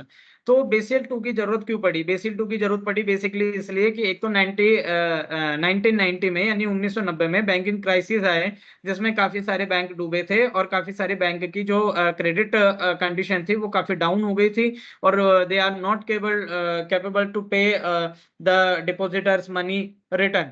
ठीक है, उनको वापस नहीं दे पा रहे थे वो पैसा, उनकी कंडीशन काफी खराब हो गई थी, काफी बैंक थे जो बैड डेब्ट्स में आगे डूब गए थे वो था। और सेकंड इसका रीजन था क्रिटिसिज्म ऑफ बेसिल फर्स्ट। तो बेसिल फर्स्ट की जो क्रिटिसिज्म हुई, क्रिटिसाइज किया गया बेसिल फर्स्ट को कि इसमें ये नहीं है, इसमें वो नहीं है, इसमें ये चीजें नहीं आई है, तो इन सब चीजों को देखते हुए बेसिल सेकंड को इंट्रोड्यूस किया गया। ठीक है, बेसिल सेकंड के बारे में इसमें जो चीजें हैं वो है कि इन 1999 में Basel committee propose a new for more through capital adequacy accords. एक नया अकॉर्ड 1999 में इंट्रोड्यूस किया गया बेसिल सेकंड अकॉर्ड के नाम से। It is revised framework of Basel first. ये बेसिल फर्स्ट का रिवाइज फ्रेमवर्क था, जिसमें कुछ एड ऑन किए गए, कुछ नई चीजें जोड़ी गई, एंड कैपिटल का जो स्ट्रक्चर था उसको बढ़ाया गया कि किस टाइप से कैपिटल के जो पहले 50% की एक लेयर बनाई गई थी कि इतना तो रिस्क बेयरिंग करने के लिए इतना होना चाहिए, 8% ऑफ टोटल कैपिटल वैल्यू होनी चाहिए, टर्नओवर वैल्यू होनी चाहिए। तो ये जो सारी चीजें थी जो इसमें डिसाइड की गई थी। जी सर, क्लास, ऑनलाइन क्लास। तो ये सारी चीजें जो उसमें डिसाइड की गई थी, इन चीजों को इम्प्रोवाइज किया गया, इनको इनको इम्प्रूव किया गया, और इसमें नई चीजें 1990 के क्राइसिस को देखते हुए जोड़ी गई थी। कुछ इसमें सेफ्टी फीचर्स जोड़े गए थे according to banks and according to loan and advance देने के हिसाब से। ठीक है, the new framework was design to improve the way regulatory capital requirement reflect the underlying risk of addressing recent financial innovations. नए फाइनेंशियल इनोवेशंस को देखते हुए इसमें रिस्क को कम करने के लिए कैपिटल रिक्वायरमेंट जो थी उनको नयों को रेगुलेट किया गया, नए टर्म्स एंड कंडीशंस को जोड़ा गया। ठीक है,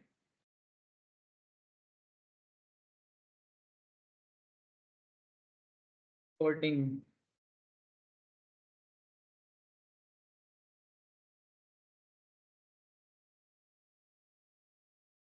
चल रही है। ठीक है, this framework focus on the continuous improvement in risk measurement and control. इस जो इंप्रूवमेंट था बेसिल जो सेकंड था, इसका मेन फोकस था बेसिकली रिस्क मेजरमेंट में कि कितनी रिस्क हो सकती है इस लोन को दिए जाने में, इस सेक्टर को, इस सेगमेंट को लोन दिए जाने में, और इसको कैसे कंट्रोल करें, इन चीजों पर। सेकंड था बेसल सेकंड के जो पिलर्स हैं वो तीन पिलर थे इसमें, बेसिकली तीन इनके मेन इन्होंने अपने पिलर्स बनाए थे एक तरीके से, कि एक तो मिनिमम कैपिटल रिक्वायरमेंट्स, ठीक है, सेकंड रेगुलेटर बैंक इंटरेक्शंस, ठीक है, और थर्ड है बैंकिंग सेक्टर डिसिप्लिन। एक्चुअली क्या है, ये रेगुलेटर नहीं होगा, रेगुलर बैंक इंटरेक्शन होगा। और फर्स्ट है मिनिमम कैपिटल रिक्वायरमेंट कितनी होनी चाहिए लोन देने के लिए, एडवांस देने के लिए, और कितना परसेंट उसका होना चाहिए लोन एंड एडवांस के तौर पे। ये इन्होंने फर्स्ट पिलर में डिस्क्राइब किया, जो मैं आपको शेयर करूंगा उसमें मिल जाएगा। सेकंड है कि रेगुलर बैंक इंटरेक्शन होना चाहिए, आपस में बैंक्स का कनेक्शन होना चाहिए, क्योंकि 1999 में बैंकों का आपस में कनेक्शन बहुत पुअर था। ठीक है, ब्रांचेस का तो दूर की बात है, बैंकों का भी बहुत पुअर था। पुअर था। थर्ड जो है वो बैंकिंग सेक्टर का डिसिप्लिन मेंटेन करने की है, कि बैंकिंग सेक्टर को लोन एंड एडवांस देते हुए अपने डिसिप्लिन को मेंटेन करना चाहिए, एक दूसरे के साथ में जो क्रेडिट इंफॉर्मेशन है उनको शेयर करनी चाहिए, एक दूसरे के साथ में टर्म एंड कंडीशंस को मैच करना चाहिए, कि ऐसा नहीं हो कि एक बैंक आपको काफी कम रेट पे इंटरेस्ट रेट पे प्रोवाइड करा रहा है और एक बहुत ज्यादा पे, तो डिसिप्लिन भी मेंटेन करना चाहिए। थर्ड था amendment in BECIL second. Financial crisis 2007 में आए थे एंड 8 में आए थे। सब जानते हैं कि मंदी जो आई थी, वैश्विक मंदी, जो सुना होगा आपने कभी, आप उस समय बच्चे थे शायद, सुना होगा वैश्विक मंदी आई है वर्ल्ड वाइड, जो अपने क्राइसिस हुए थे फाइनेंशियल, उसमें 2007 एंड 8 के बाद में expose the limitations of BECIL second and amendments made in 2009। तो 2009 में बैंक के कंडीशंस को देखते हुए और उस मंदी की वजह से जो बैंक जो प्रभावित हुए, और जो बैंक में जो क्रेडिट की वो बढ़ी, क्योंकि अगर वर्ल्ड वाइड फाइनेंशियल क्राइसिस आया है तो जाहिर सी बात है कि जो इंडस्ट्रीज है, मैन्युफैक्चरिंग यूनिट्स हैं, वो डूबी होंगी। और उन यूनिट्स का लॉस हुआ होगा, लॉस हुआ है तो उन्होंने बैंक को लोन वापस नहीं दिए होंगे और काफी ज्यादा उनका एनपीए बढ़ गया होगा, बैड डेब्ट्स बढ़ गए होंगे, उन्होंने अपने आप को दिवालिया घोषित करवा लिया होगा। तो उस कंडीशन में फाइनेंशियल क्राइसिस में सबसे ज्यादा लॉस किसका हुआ? बैंक का। तो उस चीज को स्ट्रॉन्ग करने के लिए कि बैंक इस कंडीशन में कैसे बचे, उन्होंने बेसिल सेकंड को अमेंडमेंट किया 2009 में। बेसिल थर्ड आता है। बेसिल थर्ड के जो पॉइंट्स हैं वो ये बोलते हैं कि it works on capital liquidity. Basically capital liquidity, जो मैंने आपको वर्ड समझाया था कि कितनी कैपिटल लिक्विडिटी के रूप में बैंक के पास मौजूद होना चाहिए ताकि डिपॉजिटर या इन्वेस्टर जब बैंक से पैसा मांगे सडनली तो बैंक उसको प्रोवाइड करा सके। और कंटिन्यू में शॉर्ट टर्म लोन्स देने चाहिए बैंक को ताकि पैसा जाता रहे आता रहे। बैंक के पास में एक फंड मौजूद होना चाहिए, लिक्विडिटी फंड, जो हमेशा बैंक के पास होना चाहिए कम से कम उन चीजों की पूर्ति के लिए। ये सडन जो एक्सपेंसेस है, ये डिजास्टर है, ये क्राइसिस है, उनको फेस करने के लिए बैंक के पास में लिक्विडिटी फंड होना चाहिए। तो it work on capital liquidity. Second, liquidity rates क्या होनी चाहिए, कैसे होनी चाहिए। लिक्विडिटी कवरेज रेशो कि कितनी लिक्विडिटी कवरेज होनी चाहिए, क्या रेशो होना चाहिए। नेट स्टेबल फंडिंग रेशो क्या होना चाहिए। कैपिटल रूल्स क्या होने चाहिए, बैंकिंग सेक्टर में किस तरह की कैपिटल की उनकी लेयर्स होनी चाहिए, कितना उनको अपने पास रखना चाहिए, सीआरआर कितना होना चाहिए। कैपिटल कंजर्वेशन बफर क्या होता है बैंक में। एंड कंट्री कंट्री क्राइक लेवल बफर के लेवल में शायद कोई प्रॉब्लम है, ये बफर कितना होना चाहिए। ये बैंक के different type of loan and advance देने की टर्मोलॉजी है, ठीक है। फर्स्ट, लीवरेज रेशो कितना होना चाहिए। एंड कंक्लूजन बैंक का बेसिल थर्ड में कंक्लूजन भी था कि किस तरह से हमने इसको मॉडिफाइड किया है और किस तरह से बेसिल थर्ड से हमने इनको अमेंडमेंट किए हैं और किस तरह से बैंकिंग इंडस्ट्री के लिए यूजफुल हो सकते हैं लोन एंड एडवांसेस के परस्पेक्टिव से, क्रेडिट रिस्क के अकॉर्डिंग, ठीक है। Limitations of BECIL accords, last जो इसका आज का बेसिल अकॉर्ड्स का जो टॉपिक है मेन, जिसको हम यहाँ रिवाइज कर रहे हैं, रिवीजन कर रहे हैं, कि local expertise overlooked by Basel accord. कैसे? देखिए, बेसिल अकॉर्ड्स इंटरनेशनल लेवल पे है। अब साउथ अफ्रीका में क्या कंडीशन है जमीन पे उस क्रेडिट रिस्क के अकॉर्डिंग, इंडिया में क्या कंडीशन है, बांग्लादेश में क्या कंडीशन है, एशिया में क्या कंडीशन है, यूएसए में क्या कंडीशन है, ये डिफरेंट टाइप ऑफ कंडीशंस हैं लोकल के अकॉर्डिंग, लोकल एक्सपर्टाइज के अकॉर्डिंग। अगर इंडिया में कोई रूल्स रेगुलेशंस किसी एक हिस्से पे लागू होता है तो जरूरी नहीं है कि वो दूसरे हिस्से पे भी लागू हो उधार देने के मामले में। जिस तरह से मैंने आपको बताया कि नॉर्थ इंडिया में व्हीकल लोन ज्यादा पॉपुलर है, साउथ इंडिया में बोट लोन ज्यादा पॉपुलर है, क्योंकि उनकी जो जरूरतें हैं, उनकी जो आजीविका है, उनका जो जीवन स्तर है, उनका जो खाना पीना है, जो उनकी डेली की जो इनकम सोर्सेज है वो बोट रिलेटेड है। वो समुद्र में जाते हैं, मछलियां लाते हैं, समुद्र में सीप मछली मोती दुनिया भर की चीजें आइटम्स हैं, उनकी बेस पे उनकी लाइफ स्टाइल है एंड उनकी जीविका है, उनकी इनकम सोर्सेज हैं, वो उससे रिलेटेड है, तो उनको बोट बहुत ज्यादा इंपॉर्टेंस रखती है। तो जो क्रेडिट रिस्क और जो टर्मिनोलॉजी या टर्म्स व्हीकल लोन पे लागू होते हैं, इंप्लीमेंट होते हैं, जरूरी नहीं है कि वो क्रेडिट रिस्क के मामले में बोट लोन पे भी इम्प्लीमेंट हो सेम इज वे में, ठीक है। इंटरनेशनली साउथ अफ्रीका अलग करता है, इंडिया अलग सेगमेंट में है, यूएसए अलग, मतलब डेवलप्ड कंट्री एंड जो प्रोसेसिंग में है डेवलपिंग कंट्रीज हैं, उनमें दोनों में डिफरेंस है।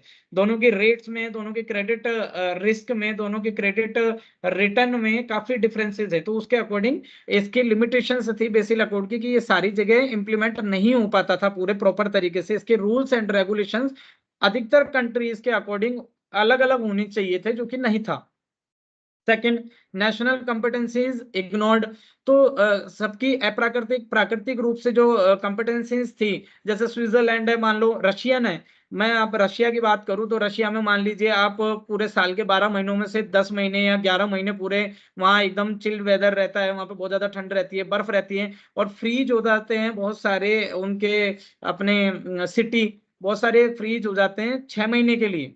नॉर्वे में 6 महीने रात होती है, 6 महीने दिन होते हैं। अगर हम बात करें कि अलग अलग देश के हिसाब से वहां की कंपिटेंसीज की बात करें तो उनको इग्नोर किया गया था बेसिल अकॉर्ड्स में। थर्ड, हम बात करें कोस्ट कंसिडरेशन आर इम्पोर्टेंट। अलग अलग देश में लोन देने की, एडवांस देने की जो लागत थी वो अलग अलग थी, वहां की रेट्स अलग थी, इंटरेस्ट रेट अलग थी। कहीं पे आपको बिल्कुल इजी गोइंग मिलता था लोन एंड एडवांसेस, कहीं पे आपको बहुत ज्यादा cost bearing loan and advances होता था कि आपकी बहुत ज्यादा उसकी इंटरेस्ट रेट होती थी, उसकी कॉस्ट ज्यादा होती थी। तो कॉस्ट कंसिडरेशन आज आर इम्पोर्टेंट थे, लेकिन इसमें बेसिल अकाउंट्स में वो भी मायने नहीं रखते थे, वो उनको उनके ऊपर भी फोकस नहीं किया गया था। ठीक है। फिर आगे आती है कॉम्पिटिटिवनेस ऑफ बैंकिंग कॉम्प्रोमाइज्ड। ठीक है। बैंकों के आपस के जो कंपटीशंस थे या और दूसरे जो कंपटीशंस थे, अपने कम्पिटिटिव जो कंडीशंस थी नेशनल वाइज या इंटरनेशनली, उन सारी चीजों पर भी बेसिल अकाउंट्स में कोई रूल्स एंड रेगुलेशंस नहीं बनाए गए थे, इसलिए ये भी इसका एक लिमिटेड एरिया होता है। तो आज हमने लोन एंड एडवांस से रिलेटेड बेसिल अकाउंट्स को, BECIL accounts first second and third को कंप्लीट किया है, एंड यूनिट थर्ड को हमने प्रॉपरली कंप्लीट किया है। ठीक है स्टूडेंट्स। तो अगर कोई हो आपके क्वेश्चंस तो आप मुझे मेल पे या चैट बॉक्स पे भेज सकते हैं, कोई इशू नहीं है।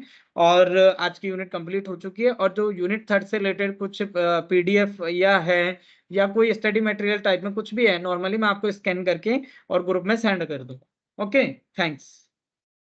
कल मिलते हैं।